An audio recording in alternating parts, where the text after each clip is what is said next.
अध्याय 97 राजकुमार लू शुयून की हत्या 1 अध्याय 97 राजकुमार लू शुयून की हत्या 1 आधा महीना पलक झपकते ही बीत गया। राजधानी में राजकुमार लू शुयून के निवास के भीतर अध्ययन कक्ष। लू शुयून ने अपने हाथ में कसकर पकड़ी हुई खुफिया रिपोर्ट को देखा। उसके दांत इतनी जोर से भींचे हुए थे कि उसकी आंखों में खून की नसें उभर आई थीं। वह अब इतना क्रोधित था कि बोल भी नहीं पा रहा था। पहले जब वह क्रोधित होता था तो चीजें तोड़ देता था, लेकिन आज उसे जो जानकारी मिली उससे वह इतना क्रोधित हो गया कि वह चीजें तोड़ना भी भूल गया।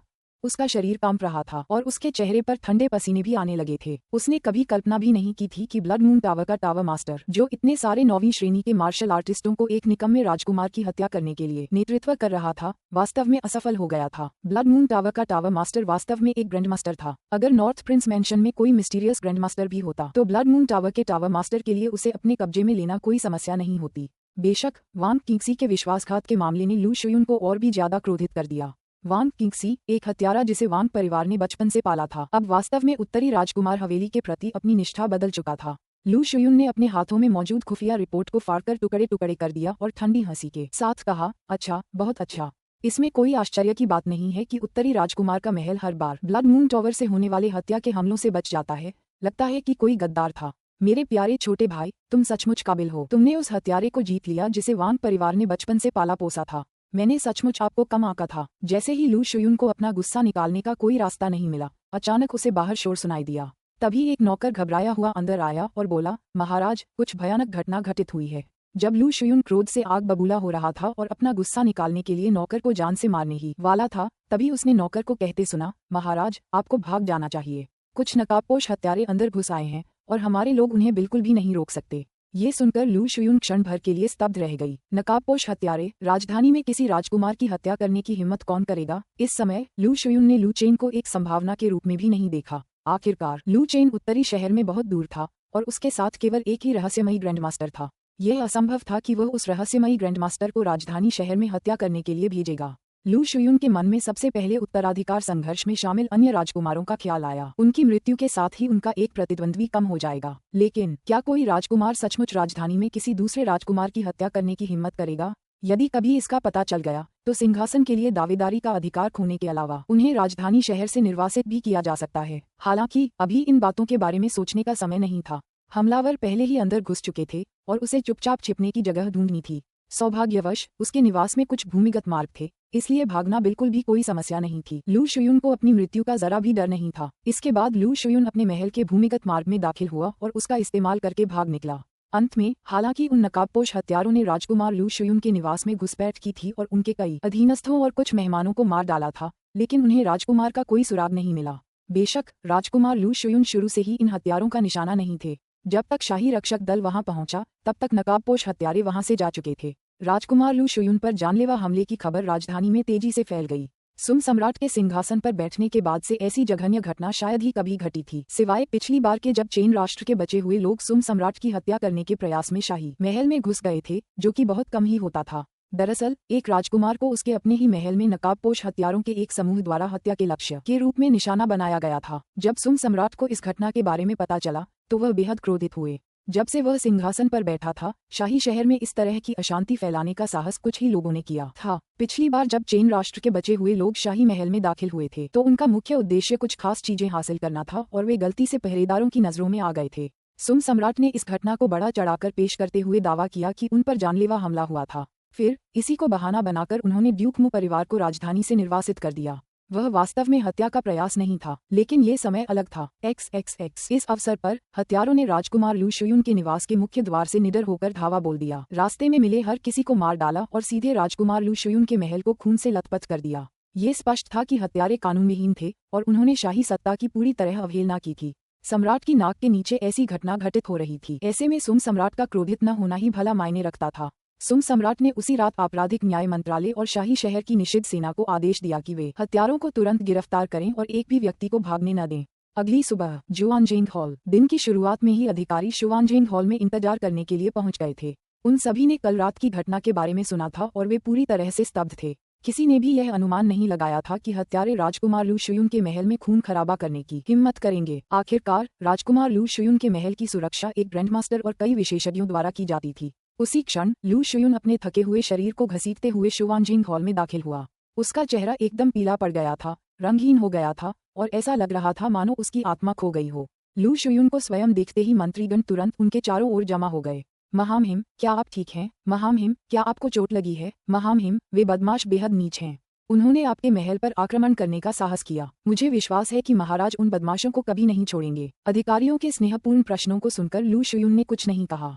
हालांकि वह एक दिन पहले हवेली से बिना किसी चोट के बच निकला था, लेकिन पिछली रात की घटनाओं ने उसे वाकई डरा दिया था। उन्हें आज सुबह ही पता चला कि उनके महल के सभी सेवक और वांग परिवार द्वारा उनकी रक्षा के लिए भेजे गए ग्रैंडमास्टर की हत्या कर दी गई है। इसके अलावा हवेली में लगभग सभी लोग मारे गए थे, सिवाय उसके और कुछ नौकरों के जो भागने में कामयाब रहे। लू शुयून को शुरू में विश्वास था कि उसके महल में मौजूद विशेषज्ञ बिना किसी समस्या के हथियारों को रोक सकते हैं। उसने एहतियात के तौर पर हवेली की भूमिगत सुरंग में प्रवेश किया था, इस आशंका में कि कोई हत्यारा सीधे उस पर हमला कर सकता है। लेकिन उन्हें इस बात का अंदाजा नहीं था कि हत्यारों का मकसद सिर्फ एक राजकुमार की हत्या करना नहीं था, उनके दरबारी भी निशाने पर थे। तभी हिजड़े की आवाज हॉल में गूंज उठी। महामहिम आ गए हैं। अधिकारियों ने जल्दी से अपने अपने स्थानों पर लौटकर सलाम किया और कहा, महामहिम की जय हो, उनकी जय हो, उनकी जय हो, उनकी जय हो। इस समय सुम सम्राट ड्रैगन सिंहासन के सामने बिना बैठे खड़े थे और ऊंचाई से नीचे बैठे अधिकारियों को देख रहे थे। सम्राट की आंखों में घोर हत्या का इरादा स्पष्ट रूप से दिखाई दे रहा था, जिससे पता चलता है कि पिछली रात की घटनाओं ने उन्हें वास्तव में बहुत क्रोधित कर दिया था। फिर लू शुयून एक झटके में घुटनों के बल गिर पड़ा और जोर से बोला, पिता सम्राट, आपको अपने बेटे के लिए न्याय अवश्य प्राप्त करना चाहिए। मेरे भव्य महल से केवल 4 लोग ही जीवित बचे हैं। लू शुयून के बोलते ही सुम सम्राट चुप हो गए। उनकी निगाहें हॉल में मौजूद राजकुमारों पर घूम गईं। सम्राट की तीखी निगाहें मानो जान से मार डालने वाली हों महसूस करते हुए राजकुमारों ने अत्यधिक दबाव महसूस किया और उनके माथे पर ठंडे पसीने की बूंदें आने लगीं। हालांकि वे इस घटना के लिए जिम्मेदार नहीं थे, लेकिन उत्तराधिकार की लड़ाई के लिए यह एक नाजुक समय था और वे सबसे अधिक संदिग्ध थे, क्योंकि राजकुमार लू शुयून की मृत्यु ने उनके एक शक्तिशाली प्रतिद्वंद्वी को कम कर दिया था। लेकिन वे मूर्ख नहीं थे। वे सम्राट की नाक के नीचे ही राजकुमार के महल को खून से लथपथ करने जैसा घिनौना काम कैसे कर सकते थे? अगर इस घटना का दोष उन पर साबित हो जाता तो जागीर में भेज दिया जाना उनकी सबसे छोटी चिंता होती, लेकिन अगर उनके राजा ने क्रोध में आकर उन्हें आम नागरिक बना दिया तो यह एक भयानक आपदा होती। राजकुमार हताश थे। भला इस समय ऐसा कृत्य करने की मूर्खता कौन करेगा? क्या ये लू शुयून द्वारा रची गई कोई साजिश हो सकती है? अध्याय 98 अध्याय 98 अध्याय 98 उत्तरी राजकुमार का पारिवारिक पत्र 1 अध्याय 98 उत्तरी राजकुमार के परिवार का पत्र 1 शुवानजेंग हॉल के अंदर का वातावरण असहनीय रूप से गंभीर था। मंत्री मुश्किल से सांस लेने की हिम्मत कर रहे थे। आकाश के नीचे ऐसी घटना घटित होने पर उन्हें यह नहीं पता था कि सुम सम्राट अब तक कितने क्रोधित हो चुके होंगे, और निश्चित रूप से वे इस समय उनके क्रोध को भड़काने का साहस नहीं कर सकते थे। बहुत देर बाद सुम सम्राट ने अंततः कहा, मेरे सिंहासन पर बैठने के बाद से राजधानी में ऐसी घृणित घटना दूसरी बार घटी है। ये शाही सत्ता का अपमान है, मेरे विरुद्ध एक उकसावा है। जैसे ही उसने ये कहा, सुम सम्राट की निगाह शाही अंगरक्षकों के प्रमुख पर पड़ी। ली मिंग, क्या कल रात के सभी हत्यारों को पकड़ लिया गया है? ये सुनकर शाही अंगरक्षकों के प्रमुख ली मिंग अचानक धड़ाम से घुटनों के बल बैठ गए और जल्दी से बोले, महाराज, जब आपका अधीनस्थ कल रात राजकुमार लू शुयून के निवास पर पहुंचा तो वे हत्यारे पहले ही भाग चुके थे। ली मिंग के पसीने की बयार बह रही थी, क्योंकि उसे डर था कि सुम सम्राट क्रोध में आकर उसे वहीं घसीटकर बाहर निकालने और उसका सिर कलम करने का आदेश दे सकते हैं। ली मिंग का बयान सुनकर सुम सम्राट ने ठंडे लहजे में कहा, पिछली बार तुमने चेन राष्ट्र के बचे हुए लोगों को शाही महल में घुसपैठ करने दी थी और मैंने तुम्हें दंडित नहीं किया था। इस बार शाही शहर के भीतर राजकुमार के निवास में खून खराबा हुआ और तुम हत्यारों की आहट तक नहीं देख पाए। शाही रक्षकों के प्रमुख के रूप में तुम्हारा क्या उपयोग है? तत्काल प्रभाव से ली मिंग को सभी कर्तव्यों से मुक्त किया जाए और उसे सीमावर्ती क्षेत्र में निर्वासित किया जाए। सुम सम्राट के शब्दों को सुनकर ली मिंग ने राहत की सांस ली और फिर प्रणाम करते हुए कहा, आपकी शाही कृपा के लिए धन्यवाद। हालांकि उसने अपना पद खो दिया था, लेकिन कम से कम उसकी जान बच गई थी और ली मिंग ने खुद को कुछ हद तक भाग्यशाली महसूस किया। उसी क्षण सुम सम्राट ने आगे कहा, इस मामले को जांच के लिए आपराधिक न्याय मंत्रालय को सौंप दें।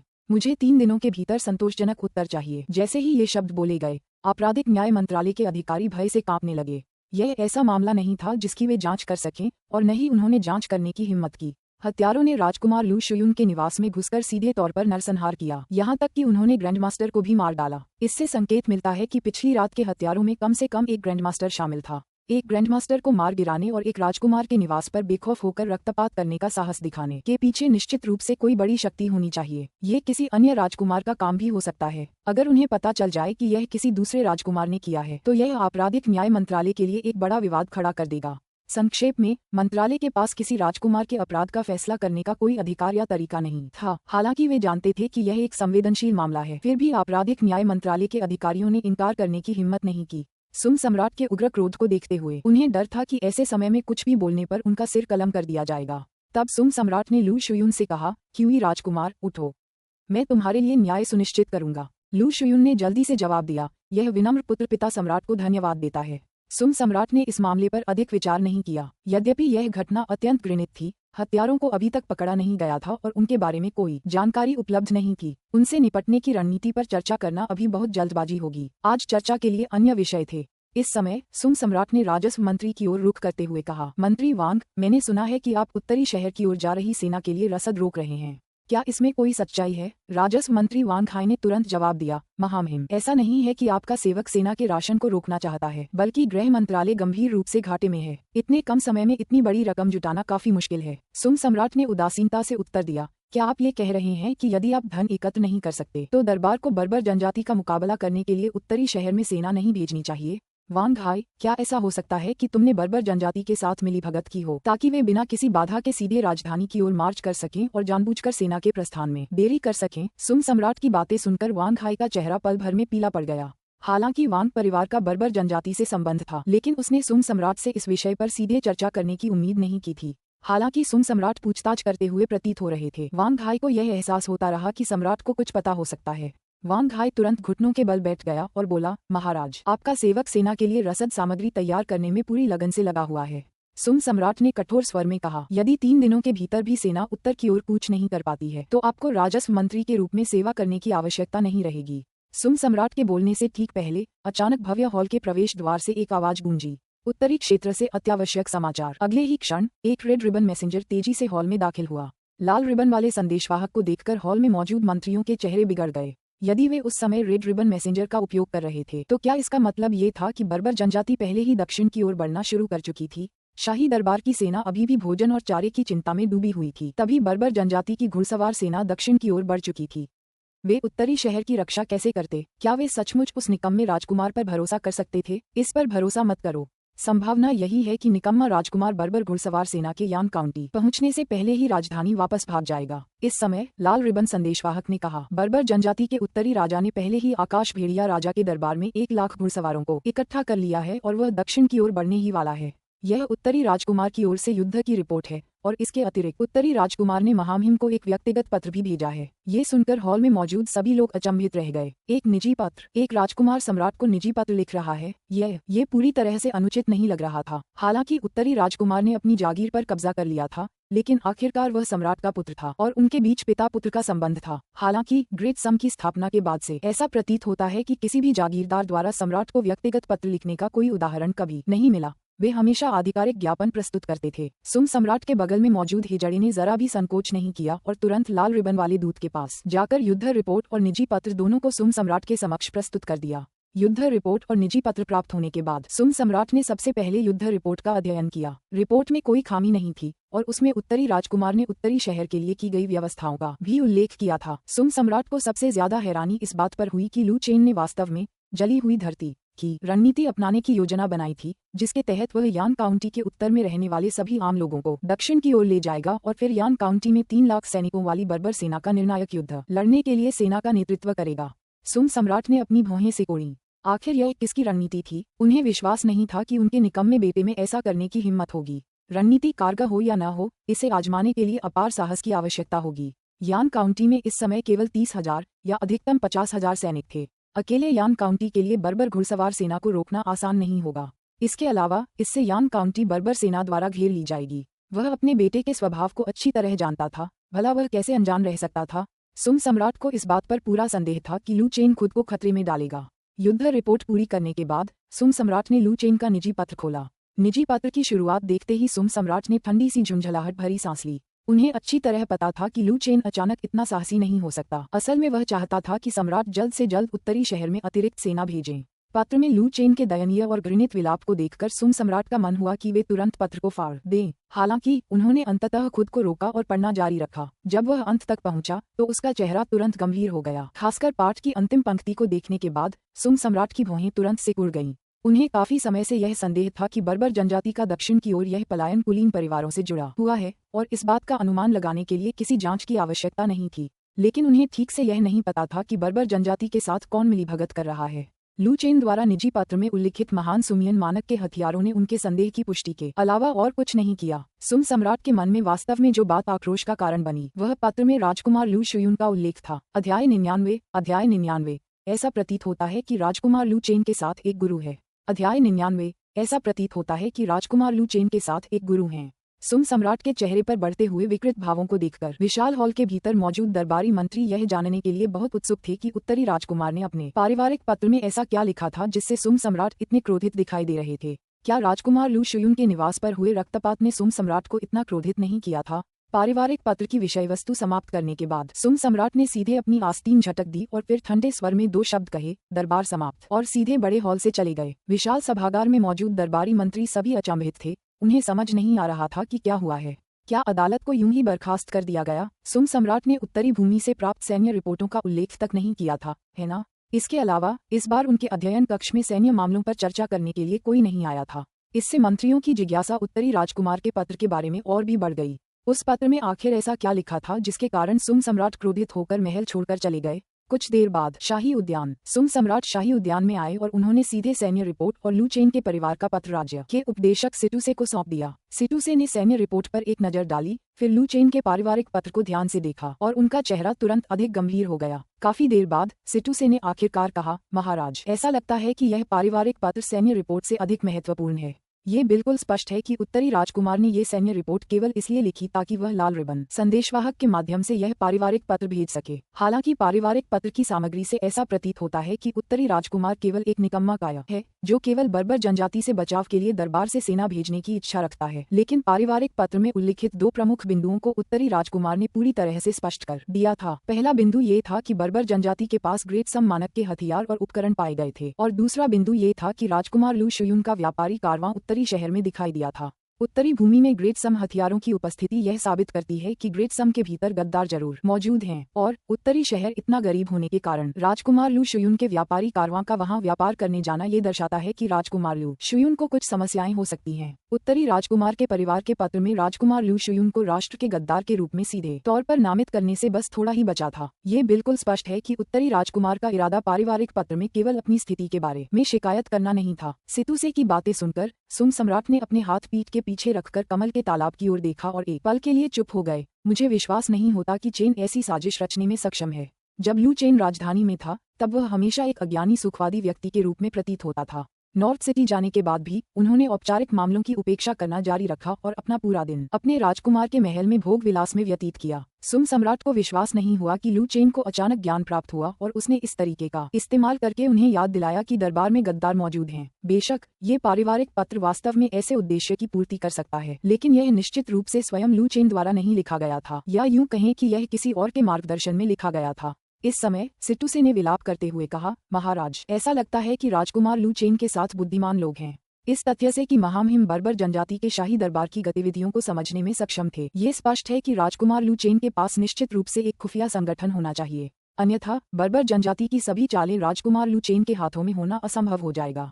सुम सम्राट एक बार फिर गहन चिंतन में डूब गए। सिटुसे सही थी। यदि लू चेन बर्बर जनजाति के 3 लाख सैनिकों के साथ दक्षिण की ओर आक्रमण की भविष्यवाणी कर सकता था और ग्रेट सुम के भीतर मौजूद गद्दारों के बारे में भी जानता था, और यह भी जानता था कि उत्तरी फ्रे राजा 1 लाख घुड़सवारों के साथ स्काई वुल्फ किंग से मिलने जा रहा है, तो ये साबित करता है कि लू चेन के पास शैडो गार्ड से कमजोर खुफिया जानकारी इकट्ठा करने में सक्षम संगठन नहीं था। इससे सुम सम्राट को खतरे का आभास हुआ। क्या उनके अज्ञानी और निकम्मे बेटे लू चेन के पास वास्तव में इतना शक्तिशाली खुफिया संगठन था? वह क्या करना चाहता था? उसने ऐसा क्या करने की हिम्मत की? इससे सुम सम्राट को संदेह हुआ कि क्या लू चेन राजधानी में रहते हुए हमेशा अपनी क्षमताओं को छिपाता रहा था, लेकिन उनके व्यवहार से तो ऐसा नहीं लगता था कि वे अपनी प्रतिभा को छिपाने वाले व्यक्ति थे, है ना? वह इतने वर्षों तक राजधानी शहर में रहा था, हमेशा निगरानी में रहा था, और उसका व्यवहार बिल्कुल भी बनावटी नहीं लग रहा था। इससे सुम सम्राट का संदेह और बढ़ गया कि लू चेन के पीछे कुछ ऐसी ताकतें हो सकती हैं जो उसका इस्तेमाल कुछ अकल्पनीय उद्देश्यों के लिए करना चाहती हैं, विशेषकर रहस्यमयी चंद्र महल के लिए। लू चेन के ईश्वर के पुत्र होने की स्थिति सुम सम्राट के लिए हमेशा से चिंता का विषय रही थी।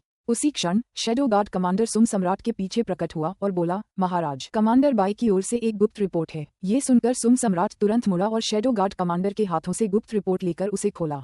बाई किंग की गुप्त रिपोर्ट पढ़ने के बाद सुम सम्राट का चेहरा और भी बदसूरत हो गया। जैसा कि उसे संदेह था, रहस्यमयी चंद्र महल ने वास्तव में उत्तरी शहर में लोगों को भेजा था, और रहस्यमयी चंद्र महल का महल प्रमुख स्वयं उत्तरी शहर गया था। तथापि गुप्त रिपोर्ट के अनुसार ऐसा प्रतीत होता था कि रहस्यमयी चंद्रमा महल ने वास्तव में उत्तरी राजकुमार हवेली की सहायता नहीं की थी और रहस्यमयी चंद्रमा महल का महल प्रमुख लू चेन की पत्नियों और रखेलों के साथ पहले ही दक्षिण की ओर रवाना हो चुका था। अब लू चेन के साथ शायद ही कोई व्यक्ति बचा था। इससे सुम सम्राट असमंजस में पड़ गए। यदि रहस्यमयी चंद्र महल लू चेन के पीछे नहीं था तो क्या उसके पीछे कोई अन्य शक्तियां थीं? उन्हें इस बात पर विश्वास नहीं था कि केवल लू चेन पर भरोसा करके बर्बर जनजाति के दरबारों में घुसपैठ करने में सक्षम एक खुफिया संगठन स्थापित किया जा सकता है। ये थोड़ा अजीब था। सुम सम्राट को बाई किंग पर कोई संदेह नहीं था। उन्होंने बस यही सोचा कि बाई किंग ने अभी तक उत्तरी राजकुमार हवेली के असली रहस्यों का पता नहीं लगाया होगा या लू चेन के पीछे के लोगों से संपर्क नहीं किया होगा। तुरंत ही सुम सम्राट ने शैडो गार्ड के नेता से कहा, कमांडर बाई को चेन के बिस्तर तक पहुंचने का रास्ता खोजने का आदेश दो। मुझे चेन के बारे में और अधिक जानकारी चाहिए। इसके अतिरिक्त उनसे ये पुष्टि करने के लिए जांच में तेजी लाने को कहें कि क्या शहर का शुयून के किसी व्यापारी काफिले से वास्तव में कोई संपर्क है। बर्बर जनजाति शैडो गार्ड के नेता ने तुरंत जवाब दिया, जी महाराज, तुम जा सकते हो। यह अधीनस्थ कर्मचारी अब विदा लेता है। शैडो गार्ड के नेता के जाने के बाद सिटूसे ने अपना मुंह खोलकर पूछा, महाराज, राजकुमार लू चेन के मामले के अलावा आप राजकुमार लू शुयून की स्थिति को कैसे संभालने का इरादा रखते हैं?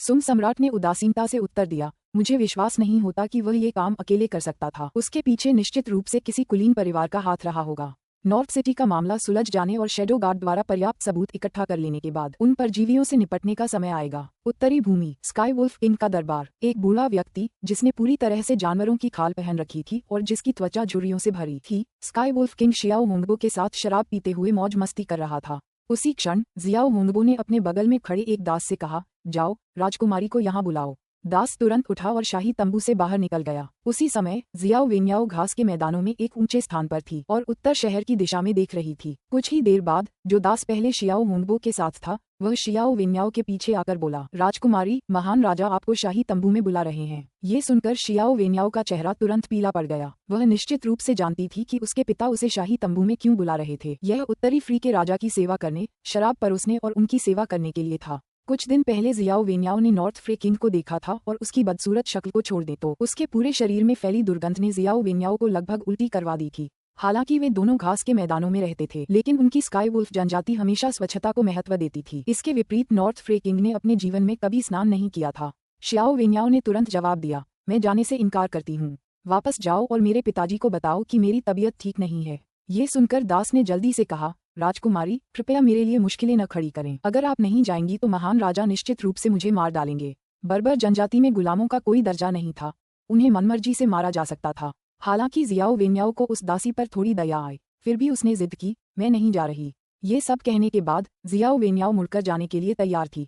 हालांकि ठीक उसी समय शियाओ होंगबो के दो निजी अंगरक्षक शियाओ वेन्याओ के सामने प्रकट हो गए। राजकुमारी, महान राजा ने हमें आपको शाही तंबू तक ले जाने का आदेश दिया है। जियाओ होंगबो ने शायद यह अनुमान लगा लिया था कि जियाओ वेन्याओ शायद बात नहीं मानेगी, इसलिए उसने उसे जबरदस्ती वहां ले जाने का विकल्प चुना। आज वह उत्तरी फ्री किंग के साथ संबंधों को बेहतर बनाने की कोशिश कर रहा था और उसे ये दिखाना चाहता था कि उसकी भावी रानी कैसी दिखती है। अपने सामने जानवरों की खाल पहने दो हटे कट्टे आदमियों को देखकर जियाओ वेन्याओ को एहसास हुआ कि वह भाग नहीं सकती और उसने हताशा से कहा, मैं समझ गई। फिर जियाओ वेन्याओ उनके पीछे पीछे शाही तंबू में गई। शाही तंबू में प्रवेश करते ही जियाओ वेन्याओ ने तुरंत उस घृणित बूढ़े व्यक्ति को देखा। उसी क्षण जियाओ होंगबो ने अपने बगल में बैठे उत्तर फ्रे के राजा से मुस्कुराते हुए कहा, उत्तर फ्रे के राजा, यह मेरी बेटी है और आपकी भावी रानी है। ये सुनकर उत्तरी फ्रे के राजा ने शियाओ वेन्याओ को घूर कर देखा। उसकी निगाहें उसके सुडौल शरीर पर टिक गईं और वह अपनी लार निगलने से खुद को रोक नहीं पाया। उसने लंबे समय से सुना था कि आकाश भेड़िया राजा की बेटी घास के मैदानों की एक दुर्लभ सुंदरता है और आज उसे देखकर उसे एहसास हुआ कि वह अपनी प्रतिष्ठा पर खरी उतरी है। वह ग्रेट सम से पकड़ी गई किसी भी महिला से कहीं अधिक सुंदर थी। नॉर्थ फ्रे के राजा की निर्भीक निगाहों को महसूस करते हुए जियाओ वेन्याओ को ऐसा लगा जैसे उसकी त्वचा पर कुछ रंग रहा हो। फिर शियाओ होंगबो ने शियाओ वेन्याओ की ओर देखते हुए कहा, याओ याओ, इधर आओ और अपने होने वाले पति के लिए शराब डालो। शियाओ होंगबो की कठोर आवाज सुनकर शियाओ वेन्याओ समझ गई कि उसके पास मानने के अलावा कोई चारा नहीं है। वह उत्तरी फ्रे राजा के पास शराब परोसने के लिए जाने की तैयारी करने लगी। तभी उसके चाचा शियाओ पेंगथियन ने कहा, महाराज, याओ याओ की अभी तक उत्तरी फ्रे राजा से आधिकारिक रूप से शादी नहीं हुई है। अभी उसके लिए राजा को शराब परोसना उचित नहीं है। रानी ने एक बार कहा था कि हमें ग्रेट सुम से सीखना चाहिए, इसलिए हमें भी ग्रेट सुम के रीति रिवाजों को अपनाना चाहिए, जिसके अनुसार विवाह से पहले एक महिला को अपने भावी पति से संपर्क नहीं करना चाहिए। शियाओ पेंगथियन की बातें सुनकर उत्तर फ्रे के राजा तुरंत नाराज हो गए। फिर भी शियाओ होंगबो ने क्रोध नहीं दिखाया। उन्होंने उत्तर फ्रे के राजा को देखकर मुस्कुराते हुए कहा, उत्तर फ्रे के राजा, मुझे लगता है कि मेरे अधीनस्थ की बात में कुछ सच्चाई है। क्यों न हम उत्तर शहर पर कब्जा करने तक इंतजार करें और फिर याओ याओ आपके लिए शराब परोसेगी।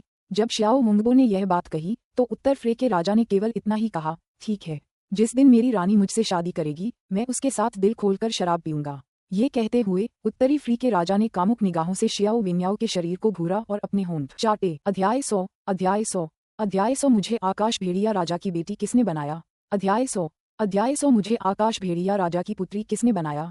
श्याओ मुंगबो और अन्य लोगों की बातें सुनने के बाद श्याओ वेन्याओ ने आखिरकार राहत की सांस ली। उस समय जियाओ मुंगबो ने उदासीनता से कहा, याओ याओ तुम्हें पहले बाहर जाना चाहिए। श्याओ मुंगबो का लहजा बहुत ठंडा था, मानो वह उसकी बेटी हो ही ना। शियाओ वेन्याओ निराशा भरे चेहरे के साथ बाहर चली गई। हालांकि आज उसने नॉर्थ फ्री के राजा के लिए शराब नहीं परोसी, लेकिन अगर वह शाही दरबार में बनी रहती तो एक दिन वह निश्चित रूप से नॉर्थ फ्री के राजा की पत्नी बन जाती। और वह दिन जल्द ही आने वाला था। जैसे ही नॉर्थ सिटी पर कब्जा हो जाएगा उसे उस बूढ़े आदमी से शादी करनी पड़ेगी जो जीवन भर कभी स्नान नहीं करता।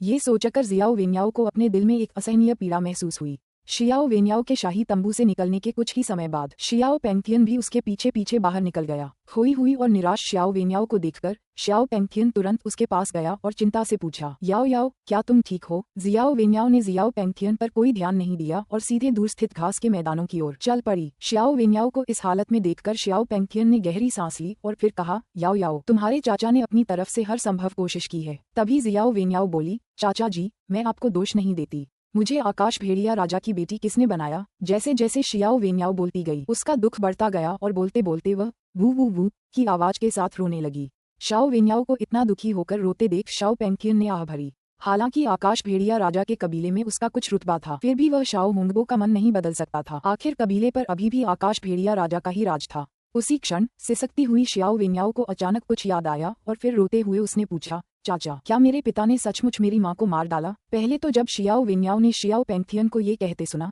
तो उसे कुछ अविश्वास हुआ। आखिर उसके माता पिता पहले तो एक दूसरे से बहुत प्यार करते थे, भला उसके पिता उसकी माँ की हत्या कैसे कर सकते थे। लेकिन अब अपने पिता के उसके साथ किए गए व्यवहार को देखकर अपनी महत्वाकांक्षा के लिए अपनी बेटी की खुशी को नजरअंदाज करते हुए जियाओ वेन्याओ को ये संदेह होने लगा कि क्या उसके पिता ने वास्तव में रानी से शादी करने के लिए उसकी माँ की हत्या की थी। शियाओ वेन्याओ का सवाल सुनकर शियाओ पेंगथियन चुप हो गया। हालांकि उसने शियाओ वेन्याओ को इस बारे में पहले भी बताया था, लेकिन उसने गुस्से में आकर ही कहा था क्योंकि वह शियाओ मुंगबो के कार्यों को सचमुच बर्दाश्त नहीं कर पा रहा था। हालांकि उन्हें वास्तव में संदेह था कि उनकी बहन की मौत का संबंध शियाओ मुंगबो से था, लेकिन शियाओ वेन्याओ की उदासी देखकर वह उसे उसकी मां के मामलों के बारे में और अधिक बताने से हिचकिचा रहा था। कुछ क्षणों की चुप्पी के बाद जियाओ पेंगथियन ने फिर कहा, मुझे केवल संदेह है क्योंकि आपकी मां हमेशा स्वस्थ थी और उन्हें कोई बीमारी नहीं थी। उनकी मृत्यु अचानक नहीं हो सकती थी, इसलिए मुझे संदेह है कि किसी ने आपकी मां को जहर दिया है। संभवतः वही व्यक्ति जो तुम्हारी मां को जीवित नहीं देखना चाहता था वह तुम्हारा पिता था, क्योंकि वह रानी से शादी करना चाहता था। शियाओ वेन्याओ ने अपने आंसू पोंछे और पूछा, लेकिन क्या रानी ने उससे शादी करने के लिए पहले ही सहमति नहीं दे दी है। स्काई वुल्फ किंग जनजाति में हमेशा से यह प्रथा रही है कि पिछले स्काई वुल्फ किंग की रानी यदि वह अभी भी अपेक्षाकृत युवा है और बच्चे पैदा करने में सक्षम है तो उसे अगले स्काई वुल्फ किंग से शादी करनी होगी। बेशक यह इस शर्त पर है कि अगले स्काई वुल्फ किंग का पिछले स्काई वुल्फ किंग से कोई रक्त संबंध न हो। लेकिन स्काई वुल्फ किंग की जनजाति में नए स्काई वुल्फ किंग के चुनाव के तरीके को देखते हुए कई बार नए स्काई वुल्फ किंग का पिछले स्काई वुल्फ किंग से कोई रक्त संबंध नहीं होता है। बर्बर जनजाति ग्रेट सम से अलग है, जहां उत्तराधिकार आमतौर पर ज्येष्ठाधिकार द्वारा होता है, जबकि बर्बर जनजाति में राजा का चुनाव बुजुर्गों द्वारा किया जाता है।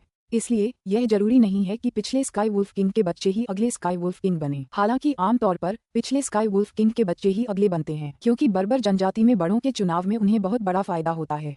जियाओ मुंगबो पूर्व स्काई वुल्फ किंग की संतान नहीं थे, इसलिए अपने राज्यसत्ता को मजबूत करने के लिए उन्हें रानी को अपने राजनीतिक सहयोगी के रूप में भर्ती करने की आवश्यकता थी। भर्ती करना कहना बहुत ही विनम्र शब्द है। स्काई वुल्फ किंग जनजाति में येल नान्यान की वर्तमान स्थिति को देखते हुए खुशामद करना कहना शायद अधिक सटीक होगा। उस समय उनके पास पहले से ही एक रानी थी और उनके लिए दूसरी रानी लाना असंभव था।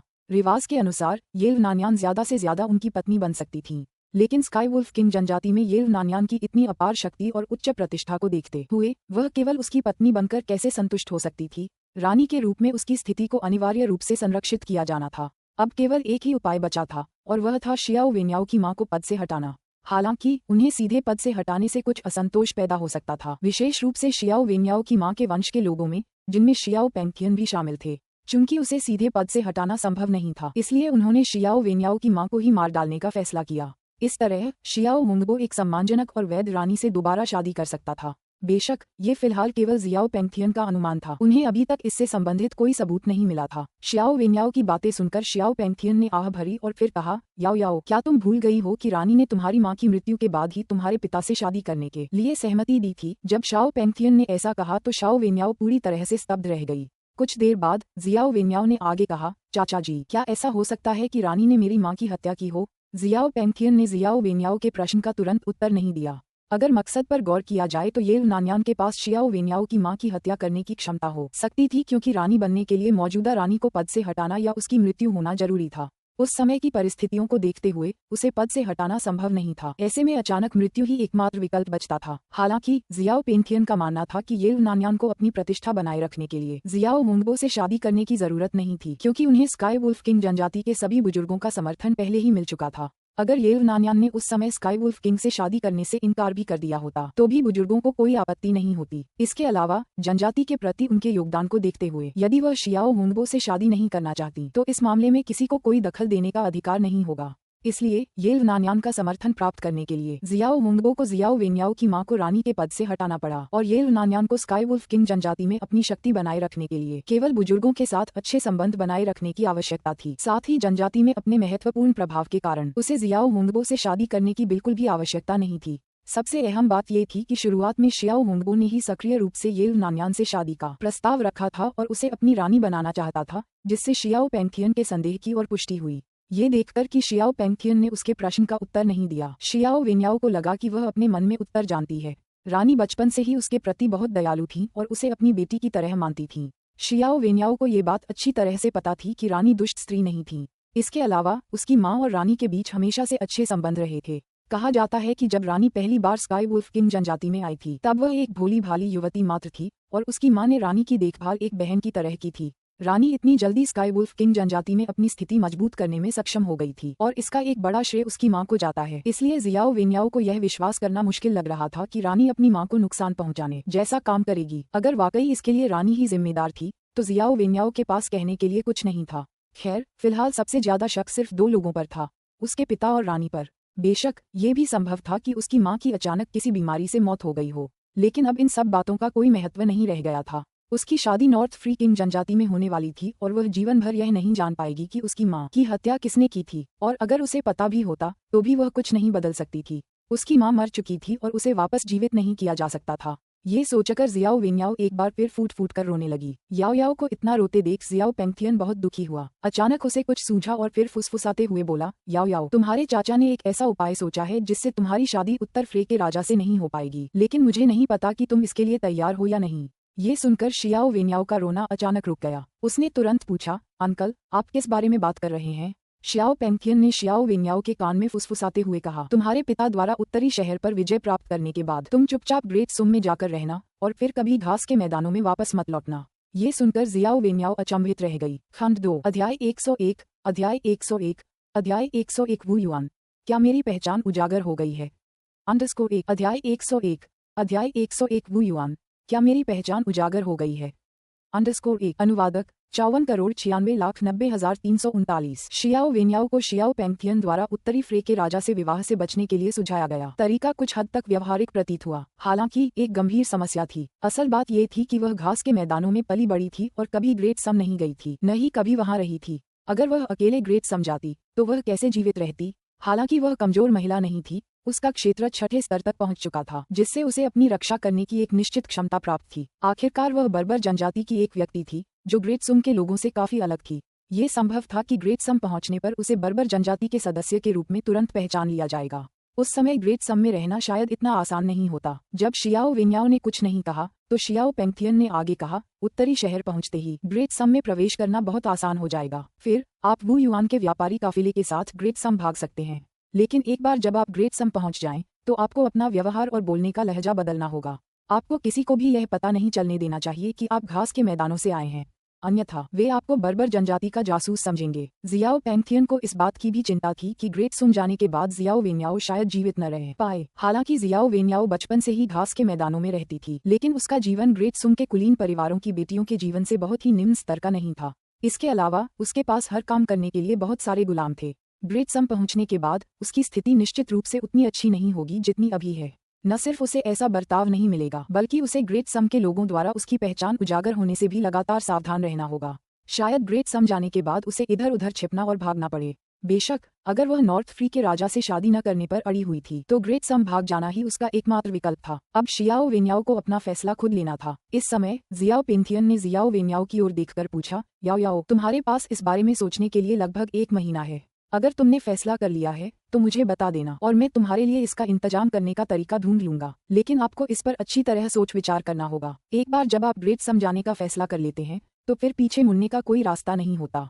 जियाओ पेंथियन अपने मन में जानता था कि अगर उसने जियाओ वेन्याओ को ग्रेट सुम भागने में मदद की तो वह एक बहुत बड़ा जोखिम उठा रहा होगा। अगर शियाओ मुंगबो को इसके बारे में पता चल गया तो उसे दंडित किया जा सकता है या उसे जान से भी मारा जा सकता है। आखिरकार उस समय जियाओ मुंगबो को नॉर्थ फ्री के राजा को सब कुछ समझाना ही होगा। लेकिन जियाओ पेंथियन अपनी भतीजी की शादी एक बूढ़े और कमजोर आदमी से होते देखना नहीं चाहता था। वह जानता था कि उत्तरी फ्रे का राजा किस तरह का आदमी था। अगर जियाओ वेन्याओ की शादी उत्तरी फ्रे के राजा से हो जाती तो मानो वह मौत से भी बदतर जिंदगी जी रही होती। शियाओ पेंथियन की बातें सुनकर शियाओ वेन्याओ ने अपने चांदी के दांत भींचे और फिर कहा, चाचा जी, मुझे 1 महीने की जरूरत नहीं है। मैंने फैसला कर लिया है, मैं ग्रेट सुम जाना चाहती हूँ। मेरे लिए उत्तर फ्री के राजा से शादी करने से बेहतर है मर जाना। शियाओ वेन्याओ की आंखों में दृढ़ संकल्प झलक रहा था। हालांकि उसे नहीं पता था कि ग्रेट सुम में उसे किन कठिनाइयों का सामना करना पड़ेगा, लेकिन उसे विश्वास था कि चाहे कितनी भी परेशानियां क्यों न हों, वे उस गंदे बूढ़े आदमी से शादी करने से बेहतर होंगी जो कभी नहाता नहीं था और नरभक्षी था। शियाओ वेन्याओ की बातें सुनकर शियाओ पेंथियन ने फिर से आह भरी और कहा, ठीक है, मैं इसका इंतजाम करने का कोई तरीका ढूंढ लूंगा और किसी को भेजकर तुम्हें ग्रेट सुम ले जाऊंगा। जियाओ वेन्याओ ने जियाओ पेंथियन से यह नहीं पूछा कि वह उसे ग्रेट सुम तक कैसे ले जाएगा। उसे अपने चाचा की क्षमताओं पर पूरा भरोसा था। आखिरकार वह बर्बर जनजाति का सेनापति था। वह निश्चित रूप से ये काम कर सकता था। 1 घंटे बाद वू युआन का काफिला माल उतार रहा था, तभी शियाओ पेंथियन वू युआन के पीछे प्रकट हुआ। वू युआन, थोड़ी देर मेरे साथ आओ, मुझे तुमसे कुछ बात करनी है। किसी के नाम पुकारने की आवाज सुनकर वू युआन ने अपना काम रोक दिया और पीछे मुड़ गया। जब वू युआन को एहसास हुआ कि उससे मिलने आया व्यक्ति शियाओ पेंथियन है तो वह असमंजस में पड़ गया। शियाओ पेंथियन उससे क्या चाहता था? उन दोनों के बीच कोई संबंध तो नहीं लगता था, है ना? इसके बाद वू युआन ने पूछा, जनरल शियाओ, आप मुझसे किस लिए मिलना चाहते हैं? जियाओ पेंथियन ने माल उतार रहे लोगों पर एक नजर डाली और फिर कहा, ये बात करने की जगह नहीं है, चलिए कहीं और चलते हैं। जैसे ही उसकी आवाज धीमी हुई, जियाओ पेंथियन मुड़ा और घास के मैदानों पर एक ऊंची ढलान की ओर चल पड़ा। जिज्ञासावश वू युआन ने जल्दी से उनका पीछा किया। जल्द ही वे ढलान की चोटी पर पहुंच गए और ये देखकर कि आसपास कोई नहीं था, वू युआन ने फिर पूछा, जनरल शियाओ, क्या आपके पास कुछ सामान है जिसे आपको मेरे द्वारा पहुंचाने की आवश्यकता है? उसी क्षण जियाओ पेंथियन ने अपना सिर घुमाकर वू युआन की ओर देखा और ठंडे स्वर में कहा, वू युआन, मैंने तुम्हारी गतिविधियों का पता लगा लिया है। शियाओ पेंथियन के इस अचानक बयान को सुनकर वू युआन का दिल एक पल के लिए रुक गया। हालांकि उनके चेहरे पर कोई बदलाव नहीं दिखा। वू युआन के मन में यह विचार आया कि क्या ऐसा हो सकता है कि जियाओ पेंथियन को उत्तरी राजकुमार के महल को खुफिया जानकारी देने में उसकी संलिप्तता का पता चल गया हो। अगर ऐसा होता तो क्या जियाओ पेंथियन को उसे यहाँ लाने के बजाय मौके पर ही मार नहीं देना चाहिए था? वू युआन ने अपने चेहरे पर कोई भाव बदले बिना उत्तर दिया, जनरल शियाओ, आप किस बारे में बात कर रहे हैं? जियाओ पेंथियन ने ठंडी हंसी हंसते हुए कहा, इतने शांत, लगता है आपको वाकई विश्वास है कि आपके कार्य त्रुटि रहित थे। वू युआन ने आगे कहा, जनरल शियाओ, मुझे आपकी बात समझ नहीं आ रही है। जियाओ पेंथियन ने सीधे मुद्दे पर आते हुए कहा, वू युआन, तुम्हें ऐसा तो नहीं लगता कि तुमने जो चांदी छिपा रखी है वह किसी की नजर में नहीं आई है ना? ये शब्द सुनकर वू युआन ने अपनी भौहें सिकोड़ लीं। चांदी छुपा रहे हो? वह चांदी छिपा नहीं रहा था। जब वह खुफिया जानकारी जुटा लेता था तो वह आमतौर पर जानकारी को चांदी से भरे एक डिब्बे में रख देता था और फिर उस डिब्बे को पहले से तय स्थान पर गाड़ देता था और अपने संपर्कों द्वारा उसे निकालने का इंतजार करता था। अगर जियाओ पेंथियन को छिपा हुआ चांदी मिल गया तो बहुत संभव है कि उसे जासूसी का भी पता चल गया हो। बेशक ये संभव है कि जियाओ पेंथियन को केवल बॉक्स मिला हो और उसके अंदर की जानकारी न मिली हो, क्योंकि जानकारी वाले बॉक्स में एक गुप्त डिब्बा था। उसने डिब्बे में चांदी इसलिए रखी ताकि जो लोग गलती से उस डिब्बे तक पहुंच जाएं, उनका ध्यान चांदी पर ही केंद्रित हो और वे उसके अंदर मौजूद गुप्त डिब्बे को नजरअंदाज कर दें। ये जानने के लिए कि शियाओ पेंथियन को कितनी जानकारी थी, वू युआन का चेहरा अचानक बदल गया। वह हैरान और अविश्वासी लग रहा था। कैसे? आपको कैसे पता चला? वू युआन के चेहरे के भावों में आए अचानक बदलाव और उसके कांपते शरीर को देखकर जियाओ पेंथियन ने गुस्से में कहा, परसों रात जब मैं गश्त पर था, मैंने तुम्हें राजकुमार के महल से एक बक्सा लेकर चुपके से निकलते हुए पकड़ा था और तुमने उसे यहाँ ढलान के नीचे दफना दिया था। मुझे डिब्बे के अंदर क्या है ये जानने की उत्सुकता थी और जब मैंने उसे खोला तो वह चमकदार चांदी से भरा हुआ था। ऐसा लगता है कि व्यापारी काफिले के लिए राजकुमारी ने आपको जो चांदी दी थी उसका एक बड़ा हिस्सा आपने अपनी जेब में रख लिया है। वू युआन धड़ाम से घुटनों के बल गिर पड़ा और जल्दी से बोला, जनरल शियाओ, कृपया इस बारे में राजकुमारी को मत बताना। मैं आपके सम्मान में अपने द्वारा गबन किया गया सारा चांदी आपको सौंपने को तैयार हूँ। वू युआन को डराते हुए देखकर जियाओ पेंगथियन ने उदासीनता से कहा, मुझे तुम्हारे चांदी की जरूरत नहीं है, बस मेरे लिए एक काम करो। मैं न केवल राजकुमारी से तुम्हारे चांदी के गबन को गुप्त रखूंगा, बल्कि मुझे मिली चांदी की पेटी भी तुम्हें लौटा दूंगा। वू युआन ने तुरंत कहा, जनरल शियाओ, आपको क्या करवाना है? जब तक आप मेरी गबन की बात राजकुमारी को नहीं बताएंगे, मैं कुछ भी करने को तैयार हूँ। जियाओ पेंगथियन ने निर्देश दिया, मुझे 1 महीने के भीतर किसी को ग्रेट सुम ले जाने की आवश्यकता है। यदि आप इस मामले को अच्छी तरह से संभालते हैं तो मैं आपको 1 लाख ताइल चांदी दूंगा। जियाओ पेंगथियन के पास इस समय 1 लाख ताइल तो नहीं थे, लेकिन उत्तरी शहर पर विजय प्राप्त करने के बाद स्थिति बदल सकती थी। हालांकि उनका वू युआन को वास्तव में 1 लाख ताइल देने का कोई इरादा नहीं था, क्योंकि ऐसे मामलों में अक्सर सफलता के बाद गवाहों को चुप कराना आवश्यक होता था। जिज्ञासावश वू युआन ने पूछा, यह व्यक्ति कौन है? जियाओ पेंगथियन ने कहा, आपको 1 महीने में पता चल जाएगा। वू युआन ने तुरंत जवाब दिया, मैं ये सुनिश्चित करूंगा कि आपका कार्य पूरा हो जाए, जनरल। जियाओ पेंगथियन ने जमीन पर घुटने टेके हुए वू युआन की ओर देखा और कहा, तुम्हारा चांदी अभी भी ढलान के नीचे दबा हुआ है, मैंने उसे छुआ तक नहीं है। लोग कहते हैं कि तुम ग्रेट सम के लोग पैसे के लालची हो, और अब मैंने इसे खुद देख लिया है। जैसे ही वू युआन बोलने ही वाला था, जियाओ पेंगथियन मुड़ा और ढलान से नीचे उतरने लगा और पीछे मुड़कर बोला, भविष्य में कम लालची बनने की कोशिश करो। उत्सुकता से वू युआन ने कहा, हाँ, मैं निश्चित रूप से अपने तौर तरीकों में सुधार करूंगा। जैसे ही जियाओ पेंगथियन चला गया, वू युआन तुरंत उस जगह पर गया जहां उसने चांदी दफनाई थी और जांच करने के लिए डिब्बा खोला। सौभाग्य से एन्क्रिप्टेड पत्र अभी भी वहीं था और गुप्त डिब्बे से छेड़छाड़ नहीं की गई थी। गुप्त पत्र पर लगी कई मोहरें बरकरार थीं। वू युआन ने राहत की सांस ली और मन ही मन सोचा कि अब वह इस तरीके से खुफिया जानकारी नहीं भेज सकता। अध्याय 102 क्या बर्बर जनजाति आ रही है? _1 अध्याय 102 क्या बर्बर जनजाति आ रही है? _1 अनुवादक 54,96,90,339। जैसे जैसे युद्ध के काले बादल उत्तरी शहर के आसमान पर मंडराते गए, वहां का वातावरण तेजी से दमनकारी होता गया। उत्तरी राजकुमार के महल द्वारा ग्रामीण क्षेत्रों को साफ करने और दीवारों को मजबूत करने की सूचना जारी करने के बाद ब्रिटिशिया के लोगों को उत्तरी राजकुमार के बारे में एक नई समझ प्राप्त हुई। किसी ने भी यह उम्मीद नहीं की थी कि उत्तरी राजकुमार वास्तव में यान काउंटी में बर्बर जनजाति के 3 लाख घुड़सवारों के खिलाफ निर्णायक युद्ध में 30,000 सैनिकों का नेतृत्व करने पर विचार करेगा। उत्तर का राजकुमार, जिसे कभी अशिक्षित, कामुक और अयोग्य माना जाता था, अचानक खड़ा हो गया। इस तथ्य ने महान शिया के लोगों, विशेष रूप से दरबार के अधिकारियों को आश्चर्यचकित कर दिया। लोग ये सोचने पर मजबूर हो गए कि क्या उत्तरी राजकुमार वास्तव में उत्तरी शहर के लिए जान की बाजी लगाने को तैयार था। ये तो 3 लाख घुड़सवारों की सेना है, 30,000 लोग भला उन्हें कैसे रोक सकते थे? क्या ऐसा हो सकता है कि अशिक्षित, कामुक और अक्षम उत्तरी राजकुमार वास्तव में महान ईमानदारी का स्वामी हो? हालांकि वह शराब और भोग विलास में लिप्त रहता था, क्या वह वास्तव में एक अच्छा राजकुमार हो सकता था? इसी बीच राजकुमार लू शुयून की हत्या का मामला उत्तरी राजकुमार द्वारा जीवन मरण के संघर्ष की घोषणा के कारण जल्द ही दब गया। इस हद तक कि लोगों को लगने लगा कि अब इससे कोई फर्क नहीं पड़ता कि राजकुमार की हत्या का प्रयास किसने किया था। ब्रिटिशिया के लोग अब ये जानना चाहते थे कि क्या उत्तरी राजकुमार बर्बर जनजाति की 3 लाख सैनिकों की सेना को तब तक रोक पाएगा जब तक कि शाही सेना उत्तर से सहायता नहीं भेज देती। राजधानी में उत्तराधिकार के संघर्ष की बात करें तो अधिकांश आम लोगों को इसकी परवाह नहीं थी। ये कहा जा सकता है कि लू चेन की घोषणा ने सभी का ध्यान उत्तरी शहर और विशेष रूप से उसकी ओर आकर्षित कर लिया था। महान शिया राजवंश की स्थापना के बाद ये पहली बार था कि किसी राजकुमार ने बर्बर जनजाति के साथ निर्णायक युद्ध में 30,000 सैनिकों का नेतृत्व करने का साहस किया, और वह एक ऐसा राजकुमार था जिसे कभी जनता द्वारा बेकार समझा जाता था। इससे राजकुमार लू शुयून बेहद क्रोधित हो गए, क्योंकि उत्तरी राजकुमार ने सारा ध्यान उत्तरी शहर की ओर आकर्षित कर लिया था, जिससे उनकी अपनी दुर्दशा के बारे में लगभग किसी को भी चिंता नहीं थी। उनके अपने आलीशान घर में खून खराबा हुआ था, फिर भी लोग उदासीन थे। अहम बात ये थी कि आपराधिक न्याय मंत्रालय इतने लंबे समय से जांच कर रहा था और फिर भी हत्यारों के बारे में एक भी सुराग नहीं मिला था, मानो वे हवा में गायब हो गए हों। यहाँ तक कि यह अफवाह भी फैली कि यह सारा मामला उसने खुद ही रचा एक स्टंट था, जिसका मकसद सिर्फ सुम सम्राट का ध्यान आकर्षित करना था, आत्मपीड़ा का एक विशुद्ध कृत्य।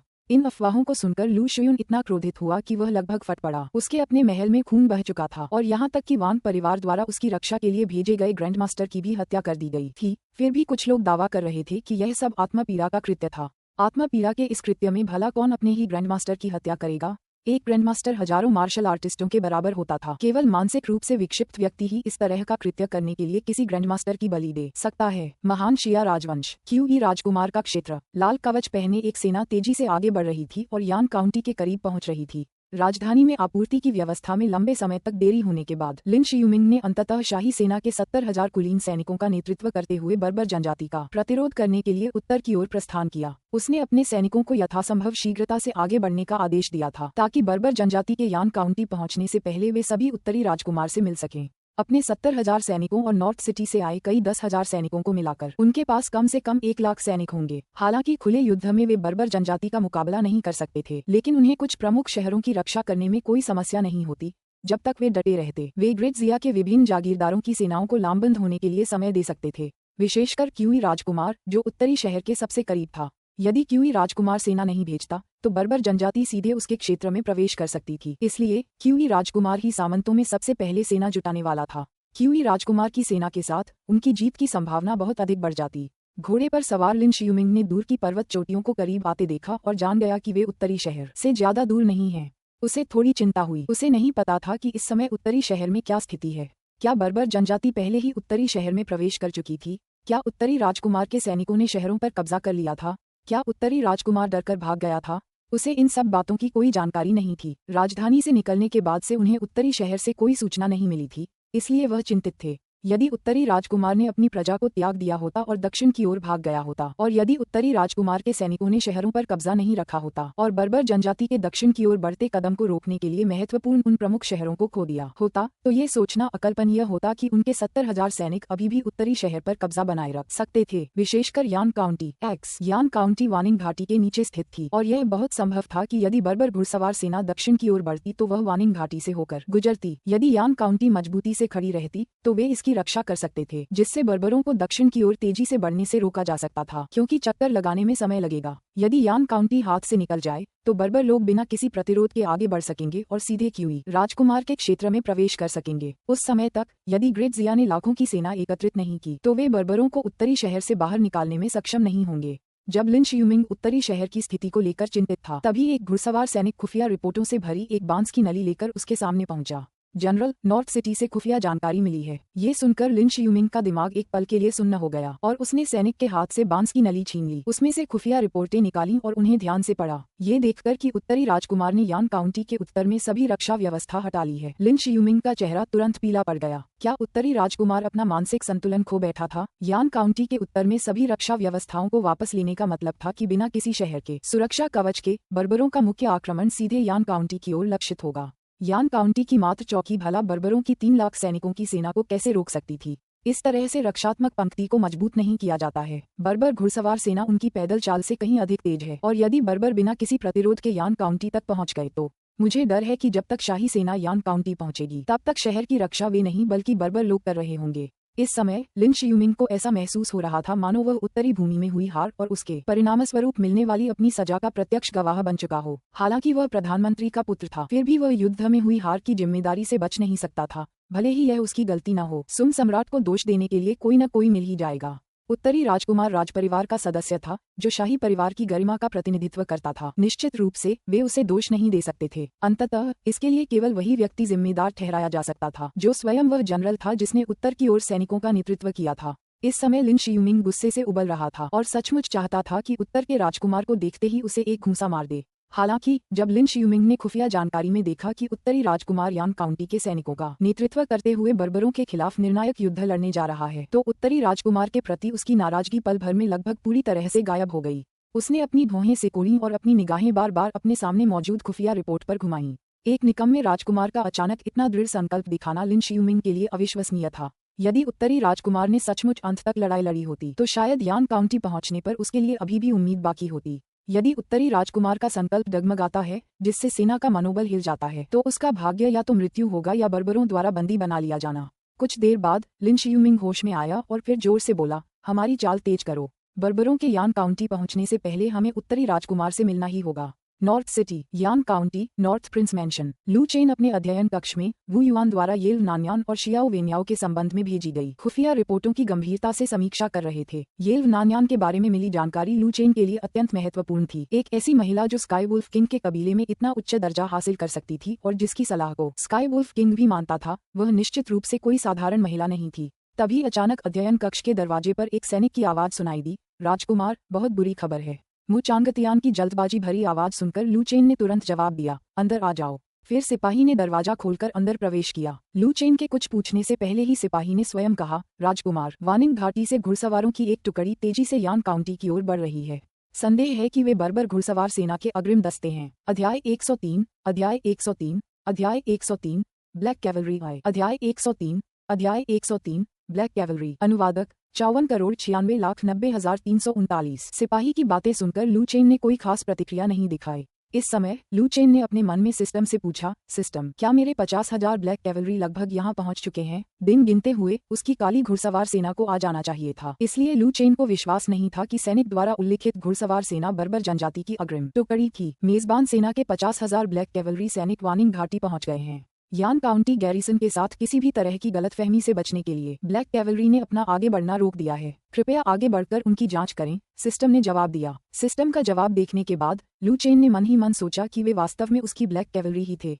फिर उन्होंने सैनिक को निर्देश दिया, मेरी आज्ञा को तीनों सेनाओं तक तुरंत पहुंचाओ। वानिंग घाटी में घुड़सवार सेना पर हमला मत करो। आगे कोई भी कार्रवाई करने से पहले इस राजकुमार के आने का इंतजार करो। हालांकि सैनिक को ये समझ नहीं आया कि लू चेन ऐसा आदेश क्यों देगा, फिर भी उसने तुरंत उसका पालन किया। जब लू चेन का आदेश मु चांगटियन जैसे जनरलों के कानों तक पहुंचा तो वे सभी बहुत हैरान रह गए। वे युद्ध के लिए पहले से ही तैयार थे और उन्होंने तोपखाने शिविर की ग्रेनेड तोपों को भी तैनात कर दिया था। लेकिन अब उत्तरी राजकुमार उनसे हमला न करने के लिए कह रहा था। मु चांगटियन, जो मूल रूप से ग्रेट शिया के महान सेनापति थे, ग्रेट शिया सेना के कवच से बहुत अच्छी तरह परिचित थे। मु चांगटियन जानता था कि वानिंग घाटी में मौजूद वे घुड़सवार सैनिक ग्रेट शिया की सेना से नहीं थे, क्योंकि ग्रेट शिया की घुड़सवार सेना इस तरह के पूरे शरीर को ढकने वाले काले कवच नहीं पहनती थी। ये घुड़सवार न केवल काले कवच में लिपटे हुए थे, बल्कि उनके युद्ध के घोड़े भी काले कवच से ढके हुए थे। ग्रेट शिया ने कभी भी भारी घुड़सवार सेना की स्थापना नहीं की थी। ये बहुत संभव है कि ऐसी भारी घुड़सवार सेना बर्बर जनजाति से संबंधित थी, लेकिन चूंकि उत्तरी राजकुमार ने उन्हें पहले ही हमला न करने का आदेश दे दिया था, इसलिए उनकी अपनी कोई रणनीति जरूर रही होगी। इसी वजह से मु चांगटियान और अन्य लोग वानिंग घाटी में अपने सैनिकों के साथ ही रुके रहे और उन्होंने कोई हमला शुरू नहीं किया। मु चांगटियन और अन्य लोगों के आश्चर्य के लिए उन्होंने हमला शुरू नहीं किया और न ही उनके विरोधियों ने।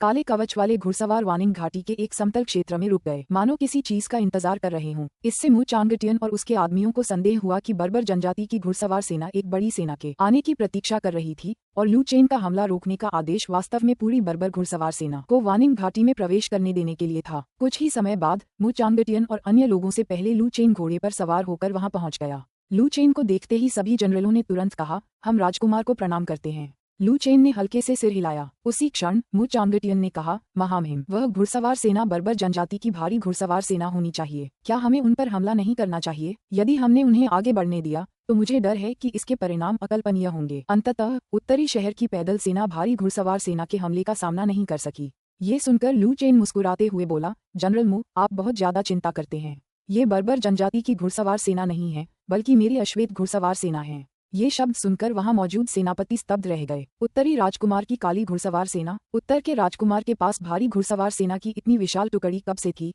मु चांगटियन के मन में यह विचार आया कि क्या उत्तरी राजकुमार ने अपनी पहली मुलाकात के दौरान उत्तरी शहर के लिए घुड़सवार सेना के प्रशिक्षण पर उनसे चर्चा नहीं की थी, और क्या उत्तरी राजकुमार के पास पहले से ही अपनी घुड़सवार सेना मौजूद थी और यह कोई साधारण घुड़सवार सेना नहीं थी, बल्कि भारी घुड़सवार सेना थी। दूर से भी एक मोटे अनुमान से पता चलता है कि वास्तव में 50,000 भारी घुड़सवार सैनिक थे। नॉर्थ सिटी इतनी गरीब थी और नॉर्थ प्रिंस को वहां आए हुए ज्यादा समय नहीं हुआ था। ऐसे में वह भारी घुड़सवार सेना की स्थापना कैसे कर सकता था?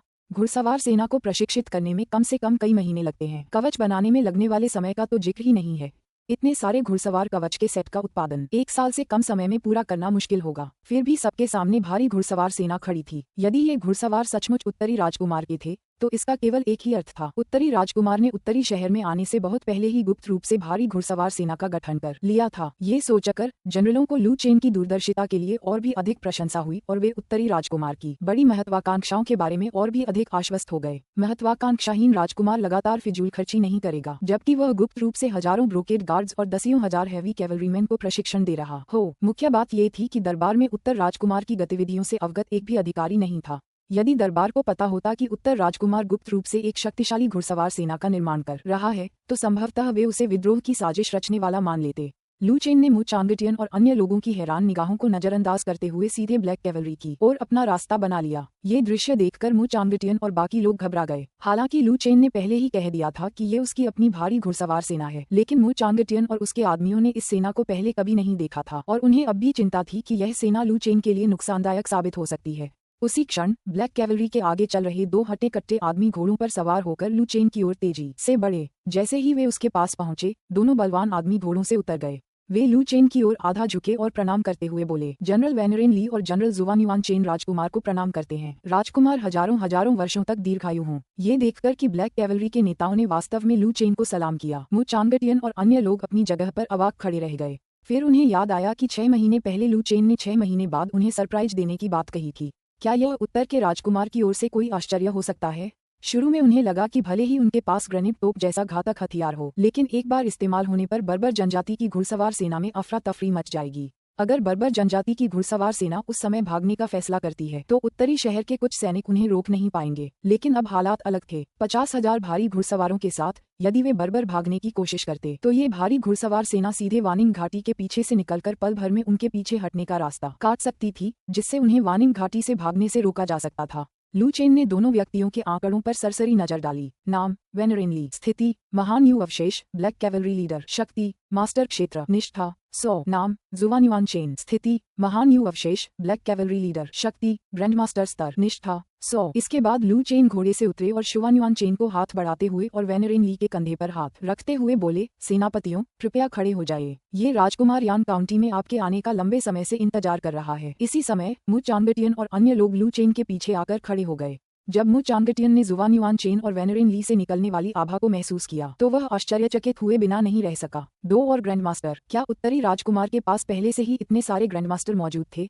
जिन 2 लोगों को वह जानता था उन्हें मिलाकर पहले से ही 4 ग्रैंडमास्टर थे, और उस समय मु चांगटियन को इस बात की जानकारी नहीं थी कि वास्तव में नॉर्थ प्रिंस मैंशन में एक और ग्रैंडमास्टर मौजूद था। अगर मु चांगटियन को पता होता कि लू चेन की रखेल भी एक ग्रैंडमास्टर है तो वह और भी ज्यादा आश्चर्यचकित हो जाता। पूरे ग्रेट सम में बहुत कम ग्रैंडमास्टर थे, और अब मु चांगटियन और ब्रोकेड गार्ड के कमांडर लियांग जोंग सहित जो अभी भी राजधानी शहर में थे, उत्तरी शहर में पहले से ही 6 ग्रैंडमास्टर थे। कुछ छोटे देशों में शायद इतने ग्रैंडमास्टर भी न हों। इसके बाद लू चेन ने मुस्कुराते हुए कहा, दोनों जनरलों की मदद से बर्बर जनजाति की घुड़सवार सेना निश्चित रूप से एक तरफा सफर पर निकलेगी। चलिए शहर लौट चलते हैं। राजकुमार स्वयं दोनों जनरलों के स्वागत और उन्हें तरोताजा करने के लिए एक भोज देना चाहता है। शहर के निवासियों का ध्यान आकर्षित न करने और खबर को समय से पहले लीक होने से रोकने के लिए लू चेन ने भारी घुड़सवार सेना को शहर के बाहर पहले से तैयार किए गए एक सैन्य शिविर में तैनात करवाया था। इसके बाद वह केवल वेनरेन ली और जुवान युआन चेन के साथ कुछ अन्य महत्वपूर्ण जनरलों को ही यान काउंटी में लेकर आया। बेशक लू चेन ने उन ब्लैक कैवलरीमैन के स्वागत के लिए अच्छी शराब और मांस भी उपलब्ध कराया। आखिरकार वे दूर से तेज हवा और बारिश का सामना करते हुए आए थे और उन्हें अच्छे भोजन और पेय से सम्मानित करना उचित ही था। अध्याय 104 बर्बर जनजाति दक्षिण की ओर बढ़ती है। अध्याय 104 बर्बर जनजाति दक्षिण की ओर बढ़ती है। अनुवादक 54,96,90,339। लू चेन ने राजकुमार के महल में जुवान युआन चेन, वेनरेन ली और जनरलों के एक समूह की मेजबानी करने के बाद महान यू अवशेषों से संबंधित मामलों के बारे में पूछताछ की। युद्ध के बाद लू चेन ने ग्रेट यू के सभी अवशेषों को उत्तरी शहर में स्थानांतरित करने की योजना बनाई, क्योंकि उत्तरी शहर के निर्माण के लिए एक विशाल आबादी की आवश्यकता थी। नॉर्थ सिटी की मौजूदा आबादी को देखते हुए शहर बसाने की उनकी योजनाओं को पर्याप्त समर्थन नहीं मिल रहा था। हालांकि ग्रेट यू रेमिनेंट्स की संख्या केवल 5 लाख थी, लेकिन उनका नॉर्थ सिटी में स्थानांतरण जनसंख्या में महत्वपूर्ण वृद्धि करेगा। नॉर्थ सिटी विशाल था लेकिन जनसंख्या विरल थी। कई जंगली इलाके अभी भी खाली थे। 5 लाख लोगों को बसाना कोई समस्या नहीं थी। यहाँ तक कि अतिरिक्त 3 मिलियन लोगों को भी समायोजित किया जा सकता था। स्वागत भोज में लू चेन और ब्लैक कैवलरी के जनरलों की चर्चा सुनकर मु चांगटियन और अन्य लोग अंततः समझ गए कि वे लू चेन द्वारा इतनी बड़ी घुड़सवार सेना को प्रशिक्षित करने के बारे में कुछ भी क्यों नहीं जानते थे। पता चला कि ये ब्लैक कैवलरी नॉर्थ सिटी में भी नहीं थे, बल्कि उससे कहीं दूर नॉर्थलैंड में तैनात थे, एक ऐसी जगह जिसकी आबादी 5 लाख थी। उत्तरी भूमि बर्बर जनजातियों का घर थी और ग्रेट सुम की सेना शायद ही कभी उत्तरी भूमि में प्रवेश करती थी। इसलिए बहुत कम लोग जानते थे कि उत्तरी भूमि में वास्तव में 5 लाख ग्रेट यू अवशेष छिपे हुए थे। मु चांगटियन और अन्य लोग लू चेन की प्रशंसा किए बिना नहीं रह सके, जिसने न केवल इन 5 लाख महान यू अवशेषों को खोजा बल्कि इन 50,000 ब्लैक कैवलरी को भी वश में कर लिया। वास्तव में लू चेन को देवताओं का आशीर्वाद प्राप्त था। महान यू अवशेषों की निष्ठा ने मु चांगटियन और अन्य लोगों को और भी आश्वस्त कर दिया कि लू चेन वास्तव में भाग्य का पुत्र था। अब व्यवस्था द्वारा आमंत्रित न किए गए इन जनरलों और सैनिकों की वफादारी लू चेन के प्रति लगभग 100 तक पहुंच चुकी थी। उत्तरी राजकुमार की प्रदर्शित शक्ति और महत्वाकांक्षा ने उन्हें विश्व को एकजुट करने की संभावना दिखाई। उनका मानना था कि उत्तरी राजकुमार का अनुसरण करके एक दिन वे उनके सम्मानित प्रजाजन बन जाएंगे। स्वागत भोज के बाद लू चेन तुरंत जनरलों को अपने अध्ययन कक्ष में ले गया और फिर बर्बर जनजातियों के खिलाफ युद्ध की योजना बनाने लगा। कई दिनों बाद उत्तरी शहर तियानगुआंग शहर एक विशाल घुड़सवार सेना ने तियानगुआंग शहर को घेर लिया। अपने घोड़े पर सवार जियाओ हुंगबो ने अपने सामने जीर्ण शीर्ण शहर को देखते हुए उत्साहपूर्वक घोषणा की, उत्तर नगर, मैं आ गया हूँ। अब से नॉर्थ सिटी मेरी जमीन होगी। यदि कोई उस समय तियानगुआंग शहर से थोड़ी ही दूरी पर देखता तो उसे घुड़सवार सेना का एक विशाल अंतहीन सागर दिखाई देता। हालांकि यह अफसोस की बात थी कि तियानगुआंग शहर अब वीरान हो चुका था और कोई भी इस शानदार दृश्य को नहीं देख सकता था। उत्तरी शहर में स्थित तियानगुआंग शहर उत्तरी भूमि के सबसे नजदीक का शहर था, इसलिए बर्बर जनजाति के हमले का पहला निशाना यही शहर बना। फिलहाल जियाओ हुंगबो की 3 लाख सैनिकों की मजबूत सेना अभी तक विभाजित नहीं हुई थी और पूरी तरह से तियानगुआंग शहर के बाहर थी। शियाओ हुंगबो को विश्वास नहीं था कि तियानगुआंग शहर बर्बर जनजाति की लौह पंक्ति का सामना कर पाएगा। उसने अपने बगल में खड़े सैनिकों से सीधे कहा, तुरंत तियानगुआंग शहर के महान संरक्षकों को बुलाओ। अगर वे आत्मसमर्पण कर देते हैं तो उत्तर राजकुमार न केवल उनकी जान बख्श देगा बल्कि उन्हें मेरी सेना में शामिल भी कर लेगा। भविष्य में वे मेरे साथ धन और सम्मान के भागीदार होंगे। यात्रा शुरू करने से पहले येल नान्यान ने शियाओ हुंगबो को आगाह किया था कि इस सैन्य अभियान का उद्देश्य केवल हत्या करना नहीं होना चाहिए। इसके बजाय उन्हें बर्बर जनजाति के प्रति स्थानीय आबादी के भय को यथासंभव कम करने का प्रयास करना चाहिए। ग्रेट सम के लोगों के बिना उनके द्वारा स्थापित किए जाने वाले राष्ट्र का निर्माण करना कठिन होगा।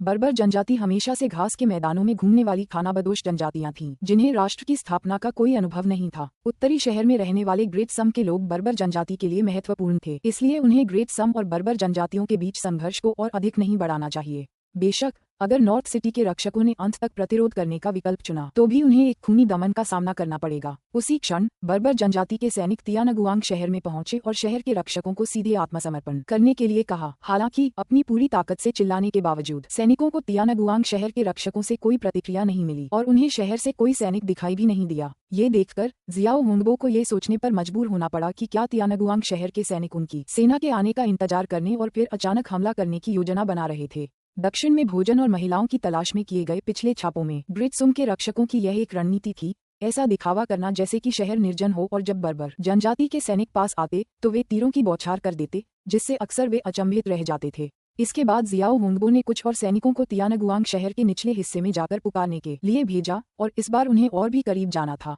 वे शहर के द्वार से 20 मीटर से भी कम दूरी पर थे। XXX लेकिन फिर भी किसी ने जवाब नहीं दिया। ऐसा लग रहा था मानो तियानगुआंग शहर में सचमुच कोई रक्षक मौजूद ही न हो।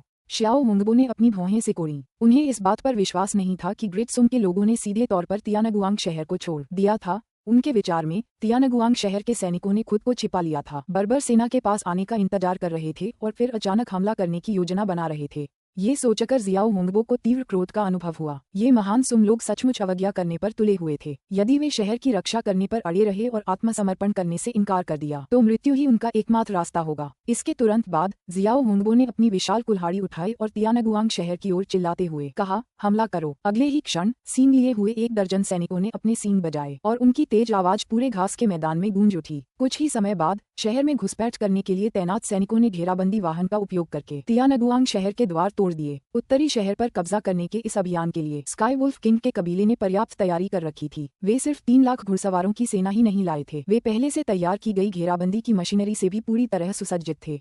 इस बार मकसद भोजन या महिलाओं को लूटना नहीं था बल्कि कब्जे का अभियान चलाना था, इसलिए घेराबंदी के लिए आवश्यक उपकरण होना अनिवार्य था। तियानगुआंग शहर के द्वारों को बर्बर सैनिकों द्वारा इतनी आसानी से भेदते हुए देखकर जियाओ हुंगबो पूरी तरह से चकित रह गया और बर्बर सैनिक भी अवाक खड़े रह गए। सामान्य तौर पर किसी शहर के द्वारों को भेदने के लिए घेराबंदी वाहन से दर्जनों बार हमला करना पड़ता है, फिर भी तियानगुआंग शहर के द्वार पल भर में टूट गए थे। ये कैसे संभव हुआ? क्या ऐसा हो सकता है कि तियानगुआंग शहर के सैनिकों ने बर्बर घुड़सवार सेना को शहर में प्रवेश करने देने की योजना बनाई हो ताकि फिर उनसे मौत तक लड़ाई की जा सके? इस संभावना को ध्यान में रखते हुए बर्बर सैनिकों ने सावधानीपूर्वक तियानगुआंग शहर में धावा बोल दिया। अपने घोड़े पर सवार शियाओ हुंगबो विशाल सेना के बीच खड़ा था, चुपचाप तियानगुआंग शहर के अंदर से आने वाली खबरों की प्रतीक्षा कर रहा था। कुछ समय बाद जियाओ पेंगथियन घोड़े पर सवार होकर तियानगुआंग शहर से निकला और सीधे जियाओ हुंगबो की ओर चल पड़ा। मेरे राजा, तियानगुआंग शहर खाली है। ग्रेट सम के रक्षकों की कमी तो है ही, साथ ही एक भी नागरिक नहीं मिला है। ये सुनकर जियाओ हुंगबो एक पल के लिए रुका, फिर जोर से हंसा। हा, अब इस राजा को समझ आ गया। जरूर यह वही युवा उत्तरी राजकुमार होगा जो मेरे आने की खबर सुनकर बुरी तरह डर गया और सभी नागरिकों को साथ लेकर उत्तरी शहर से भाग गया। इस समय जियाओ पेंगथियन ने उन्हें याद दिलाया, महाराज, रानी ने हमें उत्तरी शहर पर कब्जा करते समय ग्रेट सुम के ज्यादा से ज्यादा नागरिकों को पकड़ने का आदेश दिया था। अगर ग्रेट सुम के सभी नागरिक भाग गए तो राष्ट्र की स्थापना के बाद हमारे पास काम करने वाला कोई नहीं बचेगा। ये सुनकर शियाओ हुंगबो के चेहरे की मुस्कान पल भर में जम गई, क्योंकि वह इस बात को भूल ही गया था। तुरंत ही जियाओ होंगबो ने आदेश दिया, जियाओ पेंगथियन 1 लाख सैनिक लेकर उत्तरी शहर के कफ सिटी जाओ। बाबेरियन आयरन 50,000 सैनिक लेकर डेसोलेट सिटी जाओ। जियाओ पेंगथियन और एक अन्य बर्बर सेनापति ने तुरंत जवाब दिया, जी मेरे राजा। देखते ही देखते बर्बर लोग 3 समूहों में बंट गए और दक्षिण की ओर अपना आगे बढ़ना जारी रखा। हालांकि उन्हें जल्द ही पता चला कि जैसे जैसे वे नॉर्थ सिटी के भीतर दक्षिण की ओर बढ़ते गए, उन्हें ग्रेट सम के कोई रक्षक और लगभग कोई नागरिक नहीं मिले। जिन कुछ नागरिकों को उन्होंने बंदी बनाया वे भी बूढ़े, कमजोर, बीमार और विकलांग थे जिन्होंने नॉर्थ सिटी छोड़ने से इनकार कर दिया था। इससे जियाओ होंगबो नाखुश हुआ।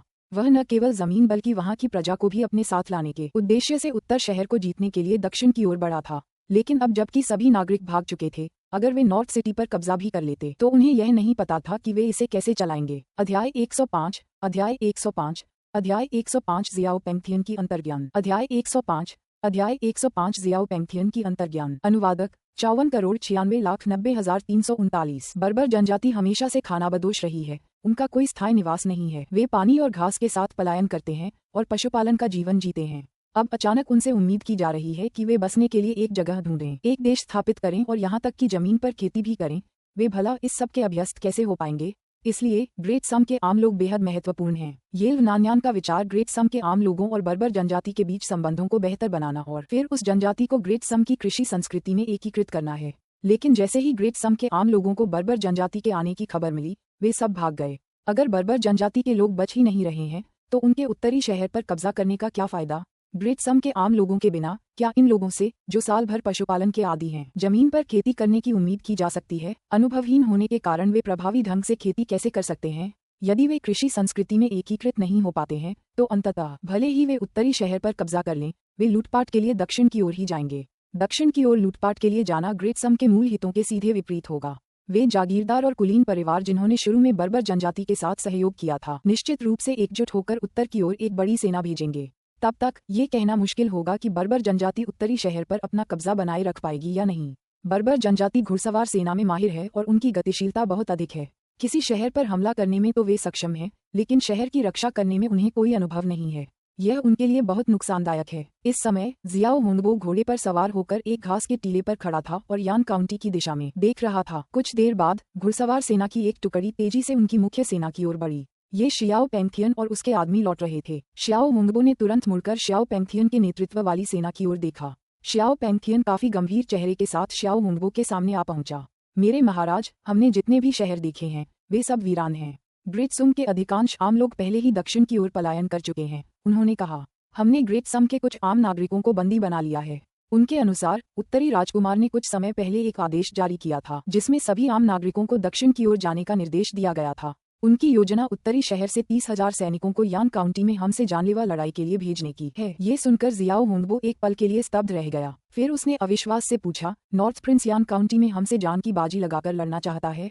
हालांकि जियाओ होंगबो ने उत्तर राजकुमार को कभी नहीं देखा था, लेकिन उसने ग्रेट सम के व्यापारियों से सुना था कि उत्तर राजकुमार किस तरह का व्यक्ति था। एक अज्ञानी और भोगी राजकुमार, एक अपव्ययी व्यक्ति। उत्तर के राजकुमार के उत्तर शहर आने के बाद वह अपना हर दिन राजकुमार के महल में मौज मस्ती में बिताता था और उत्तर शहर के मामलों की कभी परवाह नहीं करता था। इसके अलावा ऐसा लगता है कि उत्तरी राजकुमार इस वर्ष लगभग 17 वर्ष का ही था। हालांकि आजकल 17 वर्ष की आयु को वयस्क माना जाता है, फिर भी अधिकांश 17 वर्षीय लोग दूसरों की नजरों में बच्चे ही होते हैं। शियाओ होंगबो की नजर में उत्तर राजकुमार भी कोई अपवाद नहीं था। उनके लिए उत्तर राजकुमार महज एक बिगड़ैल बच्चा था। वह हमेशा यही सोचता था कि जैसे ही उत्तरी राजकुमार को उसके दक्षिण की ओर मार्च करने की खबर मिलेगी, वह बदमाश युवक इतना डर जाएगा कि दुम दबाकर भाग जाएगा। अब जियाओ पेंगथियन उसे बता रहा था कि उत्तरी राजकुमार भागा नहीं था, बल्कि यान काउंटी में उनका इंतजार कर रहा था ताकि उनसे आखिरी दम तक लड़ सके। क्या यह निकम्मा राजकुमार मुझसे जान की बाजी लगाने की हिम्मत करता है? बर्बर जनजाति की लौह पंक्ति के सामने 30,000 सैनिक क्या हैं? हथियारों से लैस 2 पैरों वाली भीड़ों के झुंड से ज्यादा कुछ नहीं। तब जियाओ पेंगथियन ने कहा, मेरे राजा, हमने जिन आम लोगों को बंदी बनाया है उन्होंने यही कहा है, और कथित तौर पर यह उत्तरी राजकुमार के लिए एक शाही फरमान था जिसमें उसे उत्तरी शहर को मृत्यु तक थामे रखने और भागने की अनुमति नहीं देने का आदेश दिया गया था। बेशक आम लोगों को किसी ऐसे शाही फरमान के बारे में कोई जानकारी नहीं थी जिसमें उत्तरी राजकुमार को उत्तरी शहर को मृत्यु तक अपने कब्जे में रखने का आदेश दिया गया हो। ये सब उनकी अपनी अटकलें थीं। आखिरकार उत्तरी राजकुमार एक फिजूलखर्च राजकुमार से अधिक कुछ नहीं लगता था और उत्तरी शहर में बर्बर जनजाति के खिलाफ निर्णायक युद्ध की उसकी अचानक घोषणा पूरी तरह से अविश्वसनीय प्रतीत होती थी। इसलिए आम लोगों का मानना था कि यह निश्चित रूप से एक शाही आदेश होगा जो उत्तरी राजकुमार को यान काउंटी में रुकने के लिए मजबूर कर रहा है। शियाओ पेंगथियन की बात सुनकर शियाओ हुंगबो हंसते हुए बोला, हा, सच में वह नौजवान बदमाश मेरी लौह सेना का सामना करने की हिम्मत कैसे कर सकता है? तो सुंग सम्राट अपने उस निकम्मे राजकुमार को पूरी तरह से त्यागने की योजना बना रहा है। शियाओ हुंगबो ने शियाओ पेंगथियन के तर्क को स्वीकार कर लिया और उनका भी मानना था कि ग्रेट सुंग दरबार से उत्तरी राजकुमार को पीछे न हटने का सख्त आदेश था। यही कारण था कि उत्तरी राजकुमार के पास यान काउंटी में हठपूर्वक डटे रहने के अलावा कोई विकल्प नहीं बचा था। कम समय में पूरे उत्तरी शहर पर कब्जा करने के लिए वानिंग घाटी से होकर गुजरना पड़ता है और यान काउंटी ठीक उसके नीचे स्थित थी, इसलिए उस पर कब्जा करना उनके लिए अनिवार्य था। शायद ग्रेट सुंग के लिए यान काउंटी का रणनीतिक स्थान लाभप्रद था और उत्तरी राजकुमार द्वारा यान काउंटी की रक्षा करने से वे यान काउंटी के उत्तर में बर्बर जनजाति को रोक सकते थे। सच तो ये है कि यह विचार गलत नहीं था, क्योंकि अतीत में बर्बर जनजाति द्वारा यान काउंटी पर सीधे हमला करने की संभावना बहुत कम थी, क्योंकि पहले बर्बर जनजाति मुख्य रूप से भोजन की तलाश में और महिलाओं का अपहरण करने के लिए दक्षिण की ओर छापे मारती थी और यान काउंटी के उत्तर में स्थित अन्य शहर उनकी जरूरतों को पूरा कर सकते थे।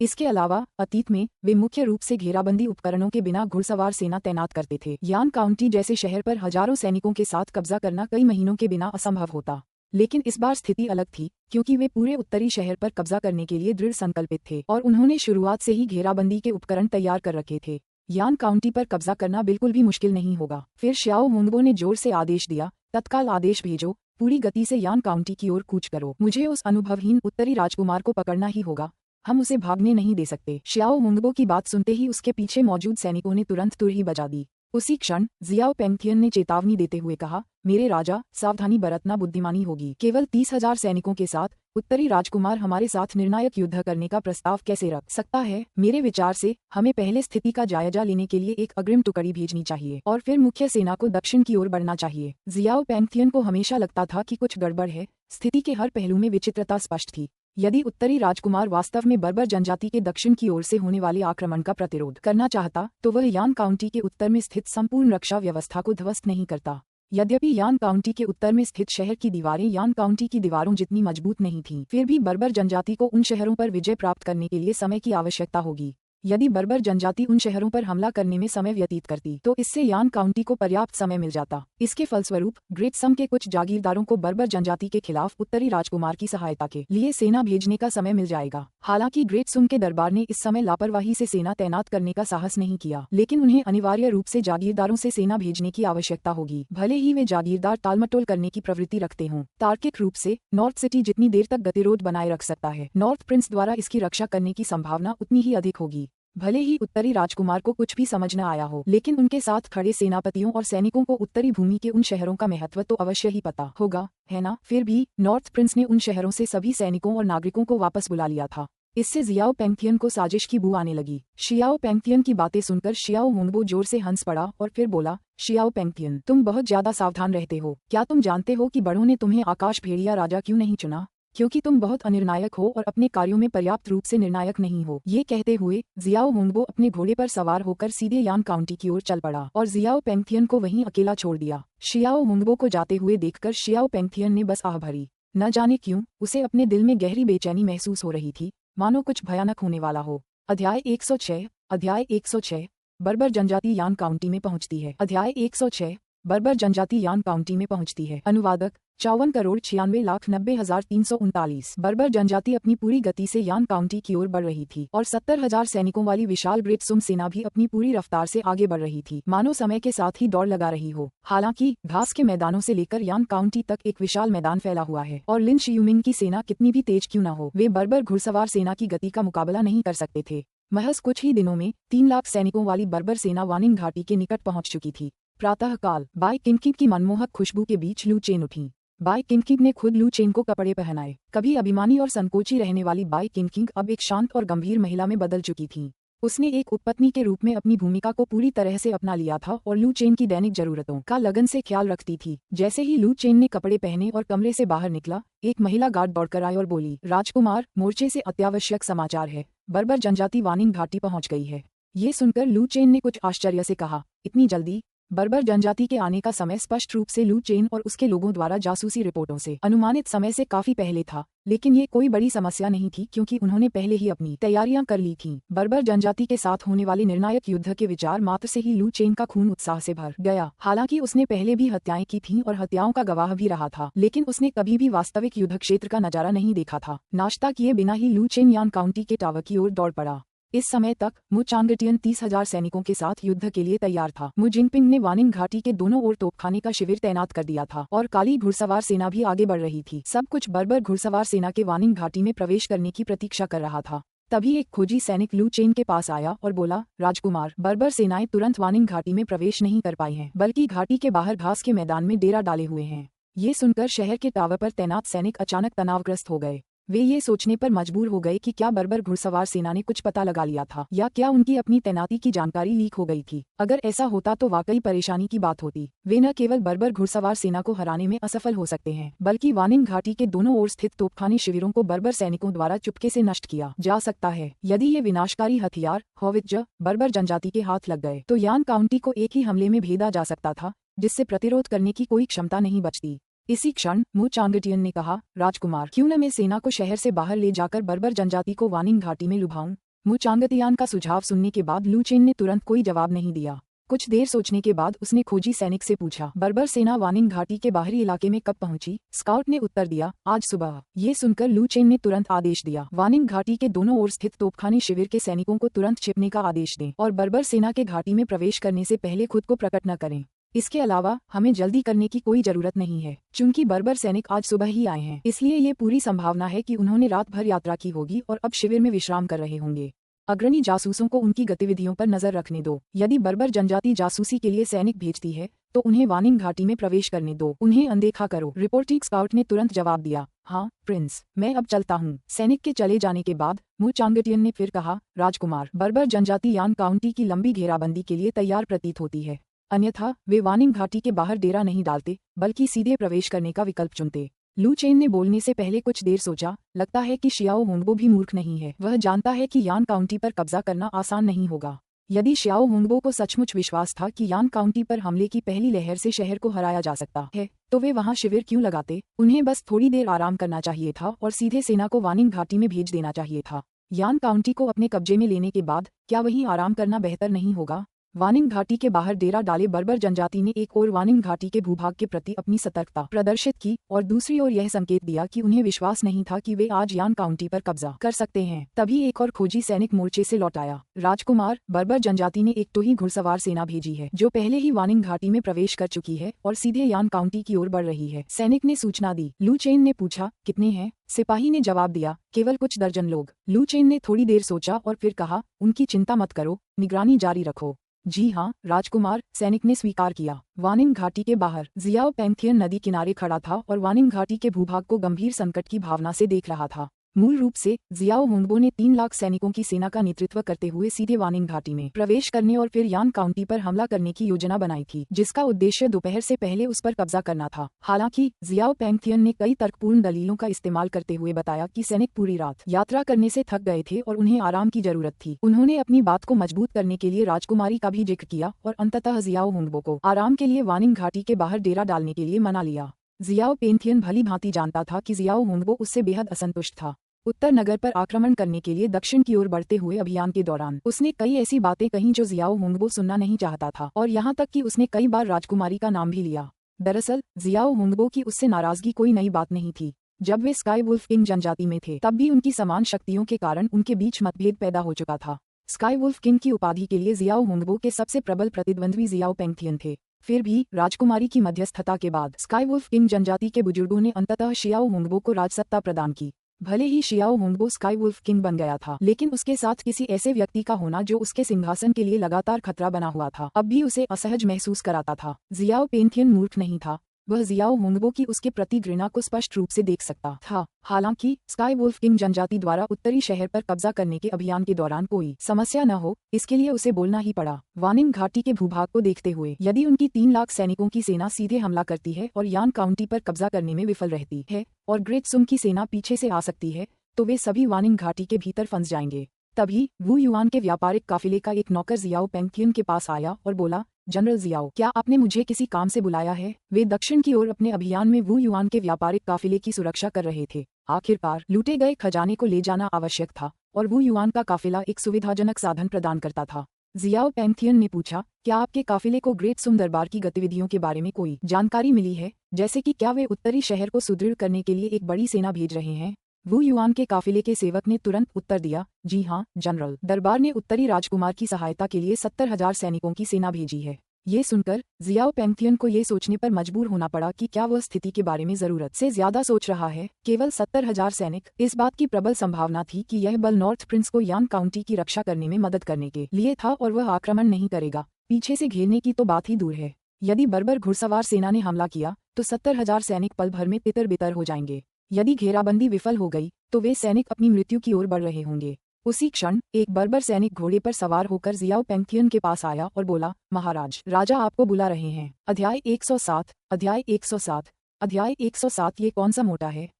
ये तो एक गुलेल है। अध्याय 107, अध्याय 107। ये कौन सा मोटा है? यह एक गुलेल है। अनुवादक 54,96,90,339। श्याओ हुंगबो से आदेश मिलते ही श्याओ पेंगथियन तुरंत श्याओ हुंगबो के तंबू में पहुंच गया। इस समय जियाओ हुंगबो पहले से ही इस बात की व्यवस्था कर रहा था कि बर्बर सेनापति यान काउंटी पर कैसे हमला करेंगे। जैसे ही जियाओ पेंगथियन तंबू में दाखिल हुआ, उसने पूछा, महान राजा, क्या आपने मुझे बुलाया था? शियाओ पेंगथियन को देखते ही शियाओ हुंगबो के चेहरे पर तुरंत मुस्कान आ गई और फिर उसने हंसते हुए कहा, पेंगथियन, मैंने पहले जो कुछ तुमने मुझसे कहा था उस पर गंभीरता से विचार किया था और मुझे तुम्हारी बातें बहुत तर्कसंगत लगीं। अगर हम सीधे वानिंग घाटी में घुस जाते हैं और ग्रेट सम के सैनिक हमारे पीछे आ जाते हैं तो हम वानिंग घाटी में फंस जाएंगे। इसलिए मैंने आपको एक बहुत महत्वपूर्ण कार्य सौंपने का निर्णय लिया है। जैसे ही शाम ढलती है, मैं 25 सेनाओं का नेतृत्व करते हुए सीधे यान काउंटी पर हमला करूंगा और आप 50,000 सैनिकों के साथ पीछे रहकर ग्रेट सुम सैनिकों द्वारा पीछे से किए जाने वाले अचानक हमले से बचाव करेंगे। ये कहते हुए जियाओ हुंगबो हंसा और जियाओ पेंगथियन के कंधे पर थपथपाते हुए बोला, पेंगथियन, ये कार्य बहुत महत्वपूर्ण है। हमारे पिछले हिस्से की सुरक्षा पूरी तरह से तुम्हारे भरोसे है। ये सुनकर जियाओ पेंगथियन के चेहरे पर हल्की सी मुस्कान आ गई और उसने कहा, आपके भरोसे के लिए धन्यवाद महाराज। मैं निश्चित रूप से हमारी पिछली तरफ कड़ी निगरानी रखूंगा। जियाओ पेंगथियन मूर्ख नहीं था। वह ये कैसे नहीं समझ सकता था कि जियाओ हुंगबो ने ये व्यवस्थाएं क्यों की थीं। स्काई वुल्फ किंग के कबीले में उनका दर्जा पहले से ही शियाओ हुंगबो के बाद दूसरे स्थान पर था और अगर उन्होंने यान काउंटी पर हमले में एक और उल्लेखनीय योगदान दिया तो उनकी उपलब्धियां उनके गुरु की उपलब्धियों को भी पीछे छोड़ देंगी। शियाओ हुंगबो को वास्तव में नहीं लग रहा था कि उसने कोई सही बात कही है। ये स्पष्ट रूप से उसे पीछे रखने और आक्रमण की कार्रवाई से बाहर रखने का एक बहाना था जिससे उसे कोई श्रेय प्राप्त करने से रोका जा सके। जियाओ पेंगथियन ने ज्यादा कुछ नहीं कहा। अगर यही काम था तो वह पीछे ही रुक जाएगा। इसके अलावा उसे भी ग्रेट सुम सैनिकों के अचानक हमले की आशंका थी। तभी एक सैनिक तंबू में दाखिल हुआ। महाराज, हमने जिन जासूसों को भेजा था वे लौट आए हैं। तुरंत ही जियाओ हुंगबो ने आदेश दिया, उसे अंदर आने दो। शाओ हुंगबो के शब्द अभी थम ही रहे थे कि एक और सैनिक तंबू में दाखिल हुआ और बोला, महाराज, हमने आगे जाकर जासूसी की है और यान काउंटी के द्वार कसकर बंद हैं और उनके सैनिकों ने शहर की दीवारों पर गुलेलें लगा दी हैं। मुस्कुराते हुए जियाओ हुंगबो ने कहा, ऐसा लगता है कि उत्तरी राजकुमार वास्तव में यान काउंटी में मेरा इंतजार कर रहे हैं। बहुत बढ़िया। मैंने बहुत पहले सुना था कि उत्तरी राजकुमार को सुंदर महिलाएं पसंद हैं और उन्होंने अपनी जागीर में अनगिनत सुंदरियों को रखा हुआ है। एक बार यान काउंटी पर कब्जा हो जाए तो मुझे भरपूर आनंद लेना चाहिए और उत्तरी राजकुमार के सुखों का अनुभव करना चाहिए। येल नान्यान वहाँ नहीं था, इसलिए शियाओ हुंगबो ने खुलकर अपना असली रूप प्रकट कर दिया। उसे विश्वास था कि कोई भी येल नान्यान को उसके कहे और किए गए कामों के बारे में बताने की हिम्मत नहीं करेगा। इस दौरान यान काउंटी शहर के टावर के ऊपर मु चांगटियन ने शहर की दीवार पर लगे ग्रेनेड लॉन्चरों को देखते हुए कुछ चिंता के साथ कहा, राजकुमार, ग्रेनेड लॉन्चरों को इस तरह प्रदर्शित करना, अगर बर्बर जासूस उन्हें देख लें तो क्या उन्हें कुछ संदेह नहीं होगा? लू चेन ने हल्की सी मुस्कान के साथ जवाब दिया, ग्रेनेड लॉन्चर? कौन से ग्रेनेड लॉन्चर? ये तो गुलेल हैं। बर्बर घुड़सवार सेना ने कभी ग्रेनेड लॉन्चर नहीं देखे थे तो वे उन्हें कैसे पहचान सकते थे? अगर बर्बर घुड़सवार सेना को ग्रेनेड लॉन्चर जैसे विनाशकारी हथियारों के बारे में पता होता तो वे यान काउंटी के पास आने की हिम्मत ही नहीं करते। इसलिए लू चेन को बर्बर जासूसों द्वारा ग्रेनेड लॉन्चर देखे जाने की कोई चिंता नहीं थी। ग्रेनेड लॉन्चरों के उपयोग में आने से पहले ये बहुत संभव था कि बर्बर लोग उन्हें गुलेल समझ बैठें। दरअसल दूर से देखने पर ग्रेनेड लॉन्चर गुलेल से मिलते जुलते प्रतीत होते थे। बेशक समानताएं यहीं समाप्त हो गईं। अब सब कुछ तैयार था, बस बर्बर घुड़सवार सेना को जाल में फंसना बाकी था। दिन के बाकी समय में लू चेन शहर की दीवारों पर ही रहा और लगातार बर्बर सेना की गतिविधियों पर नजर रखता रहा। जैसे जैसे समय बीतता गया और दिन समाप्त होने वाला था, सूरज क्षितिज को छूने लगा और आकाश में विशाल मात्रा में धधकती लाल रंग की गोधूली बेला छा गई, जिससे हर किसी की त्वचा गोधूली बेला की रोशनी से परावर्तित कांस्य रंग की चमक में नहा गई। उसी क्षण एक खोजी सैनिक तेजी से शहर के द्वार की ओर बढ़ा और चिल्लाता हुआ आगे बढ़ा। बर्बर सेना वानिंग घाटी में प्रवेश कर चुकी है। बर्बर सेना वानिंग घाटी में प्रवेश कर चुकी है। बर्बर सेना वानिंग घाटी में प्रवेश कर चुकी है। खोजी सैनिक की रिपोर्ट सुनकर शहर की दीवार पर तैनात सैनिकों ने मुचांगटियन के आदेशों का इंतजार किए बिना ही तुरंत कार्रवाई की और युद्ध की तैयारी शुरू कर दी। कुछ ही देर में खोजी सैनिक लू चेन के पास पहुंचा और बोला, राजकुमार, बर्बर सेना वानिंग घाटी में प्रवेश कर चुकी है। वे 2 समूहों में बंट गए हैं। आगे वाले समूह में लगभग 2.5 लाख सैनिक हैं, जबकि शेष 50,000 सैनिक पीछे सतर्क अवस्था में हैं। ये सुनकर लू चेन ने भौहें चढ़ा लीं। उन्हें इस बात का अंदाजा नहीं था कि वानिंग घाटी में प्रवेश करते ही बर्बर लोग 2 समूहों में बंट जाएंगे। यदि बर्बर जनजाति 50,000 सैनिकों को पीछे की सुरक्षा के लिए छोड़ देती है, तो उनके 50,000 अश्वेत घुड़सवारों को बर्बर सेना की घेराबंदी पूरी करने में बहुत कठिनाई होगी। इसी क्षण लू चेन ने पूछा, क्या बर्बर सेना के पिछले हिस्से से हजारों सैनिक वानिंग घाटी में प्रवेश कर चुके हैं? सिपाही ने तुरंत जवाब दिया, उन्होंने ऐसा किया है, लेकिन उन्होंने मोर्चे पर मौजूद विशाल सेना से एक निश्चित दूरी बनाए रखी है। सिपाही से यह सुनकर लू चेन ने राहत की सांस ली। जब तक वे सभी वानिंग वैली में प्रवेश कर जाते, तब तक सब ठीक रहता। उसे डर था कि बर्बरों की 3 लाख सैनिकों वाली सेना अपने कुछ सैनिकों को वानिंग घाटी के बाहर छोड़ देगी। ऐसी स्थिति में ब्लैक कैवलरी को बर्बरों की वापसी को रोकने के लिए बाहर छोड़ी गई बर्बर घुड़सवार सेना से लड़ना होगा। जब तक ब्लैक कैवलरी वानिंग घाटी के बाहर घुड़सवार सेना को खदेड़ती, तब तक मोर्चे पर मौजूद बर्बर सेना घाटी से पीछे हट चुकी होती और तब तक उनके पास बर्बर सेना को जाने देने के अलावा कोई चारा नहीं होता। इस पर लू चेन ने कहा, युद्ध की तैयारी करो। तोपखाने के शिविर को आदेश दो कि बर्बर घुड़सवार सेना के यान काउंटी पहुंचने के ठीक बाद ही गोलीबारी शुरू की जाए। लू चेन के उस आदेश के साथ ही यान काउंटी की रक्षा शुरू हो गई, जो साथ ही साथ बर्बर सेना के खिलाफ घेराबंदी की लड़ाई भी थी। श्याओ हुंगबो के नेतृत्व में 2.5 लाख सैनिकों की सेना जल्द ही यान काउंटी शहर के नीचे पहुंचने वाली थी। हालांकि यान काउंटी की नगर दीवारों पर मौजूद लोगों ने अभी तक बर्बर घुड़सवार सेना को नहीं देखा था, लेकिन वे पहले से ही घोड़ों के खुरों की गड़गड़ाहट की आवाज सुन सकते थे। उन्हें तो ये भ्रम भी था कि धरती स्वयं कांप रही है। ये 3 लाख सैनिकों वाली बर्बर घुड़सवार सेना थी। शहर की दीवार पर तैनात सैनिक बेहद तनाव में थे। हालांकि उनके पास ग्रेनेड लॉन्चर थे, फिर भी 3 लाख सैनिकों का सामना करना उन पर भारी दबाव डाल रहा था।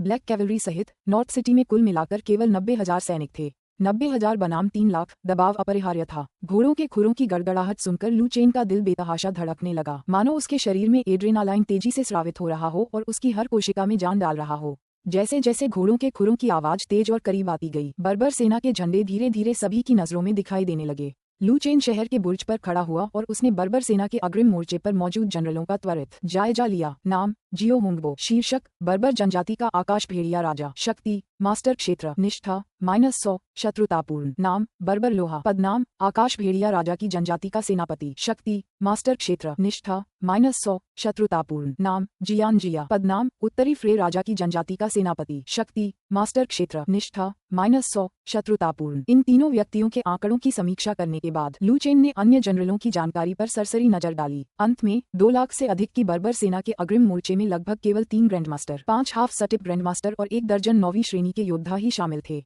लू चेन को अभी भी यह नहीं पता था कि पीछे मौजूद कई दसियों हजार सैनिकों में कोई ग्रैंडमास्टर मौजूद है या नहीं। अगर इस बार उसके पास ग्रेनेड लॉन्चर नहीं होते, तो निस्संदेह नॉर्थ सिटी बर्बर सेना की ताकत के आगे हार जाती। बर्बरों जैसी सैन्य संरचना के साथ उत्तरी शहर पर कब्जा करने की तो बात ही छोड़िए, उन्हें कुछ छोटे राष्ट्रों के खिलाफ विनाशकारी युद्ध छेड़ने में कोई समस्या नहीं होगी। अध्याय 108, अध्याय 108, अध्याय 108 युद्ध की शुरुआत। अध्याय 108, अध्याय 108 युद्ध की शुरुआत। अनुवादक 54,96,90,339। उत्तरी शहर की दीवारों पर उत्तरी राजकुमार हवेली का झंडा लहराता देख शियाओ हुंगबो बेहद उत्साहित हो गया। उसने अपने पीछे खड़े सैनिकों से चिल्लाकर कहा, यान काउंटी हमारी आंखों के सामने है। बर्बर जनजाति के योद्धाओं, अपने राजकुमार के साथ आक्रमण करो। जो कोई भी उत्तरी राजकुमार को पकड़ेगा, उसे मैं 10 सुंदर स्त्रियां और 1000 मवेशी और भेड़ें इनाम में दूंगा। श्याओ हुंगबो की बातें सुनकर बर्बर सैनिक तुरंत उत्साहित हो गए और बर्बर सेना ने अपनी चाल तेज कर दी। एक ही समय पर जब जियाओ पेंकियन ने देखा कि बर्बर सैनिक बहुत तेजी से आगे बढ़ रहे हैं, तो उसे तुरंत तीव्र बेचैनी महसूस हुई। बहुत सन्नाटा था। वानिंग घाटी बहुत शांत थी। वह सन्नाटा घुटन भरा और दमनकारी था। भले ही नॉर्थ प्रिंस वास्तव में यान काउंटी की रक्षा कर रहा हो और बर्बरों के हमले की प्रतीक्षा कर रहा हो, फिर भी वानिंग घाटी में बर्बर सेना की प्रगति को रोकने के लिए कोई बाधा नहीं होनी चाहिए थी। जियाओ पैंथियन का पहले भी ग्रेट सुंग की सेना से टकराव हो चुका था और वह उनके तरीकों से वाकिफ था। किसी शहर की रक्षा करते समय वे निश्चित रूप से घुड़सवार सेना की प्रगति को रोकने के लिए कुछ अवरोधों का निर्माण करते थे। अतीत में जब वे दक्षिण की ओर आक्रमण करते थे तो लूटे गए छोटे शहरों में भी सैनिकों द्वारा बर्बर घुड़सवार सेना को रोकने के लिए अवरोध बनाए जाते थे। ये समझ से परे था कि यान काउंटी के रक्षक ऐसा क्यों नहीं करेंगे। क्या ये सामान्य था? निश्चित रूप से नहीं। जियाओ पैंथियन को संदेह था कि यान काउंटी के रक्षक जानबूझकर उन्हें पास आने दे रहे थे या शायद जानबूझकर उन्हें वानिंग घाटी में प्रवेश करने दे रहे थे। उन्हें उम्मीद थी कि वे शायद जरूरत से ज्यादा सोच रहे हैं, लेकिन अगर यान काउंटी के रक्षक वास्तव में उन्हें जानबूझकर वानिंग वैली में प्रवेश करने दे रहे थे तो ये बड़ी मुसीबत का कारण बन सकता था। इस समय बर्बर सेना शहर के लगभग करीब पहुंच चुकी थी। यान काउंटी के सैनिकों ने अपनी तैयारियां पूरी कर ली थीं और वानिंग घाटी के दोनों ओर स्थित तोपखाने शिविर के सैनिकों ने हॉवित्जर तोपों को सही कोण पर समायोजित कर लिया था। अब वे केवल लू चेन के आदेश का इंतजार कर रहे थे। बर्बर घुड़सवार सेना का काला समूह जैसे जैसे करीब आता गया, उनके घोड़ों के खुरों की गड़गड़ाहट भी तेज होती गई। इन आवाजों के प्रभाव से सभी के दिल की धड़कनें अनायास ही तेज हो गईं। लू चेन स्वयं एक हॉवित्जर के पास गए, फिर उसका कोण समायोजित किया और उसे शियाओ हुंगबो के स्थान पर लक्षित किया।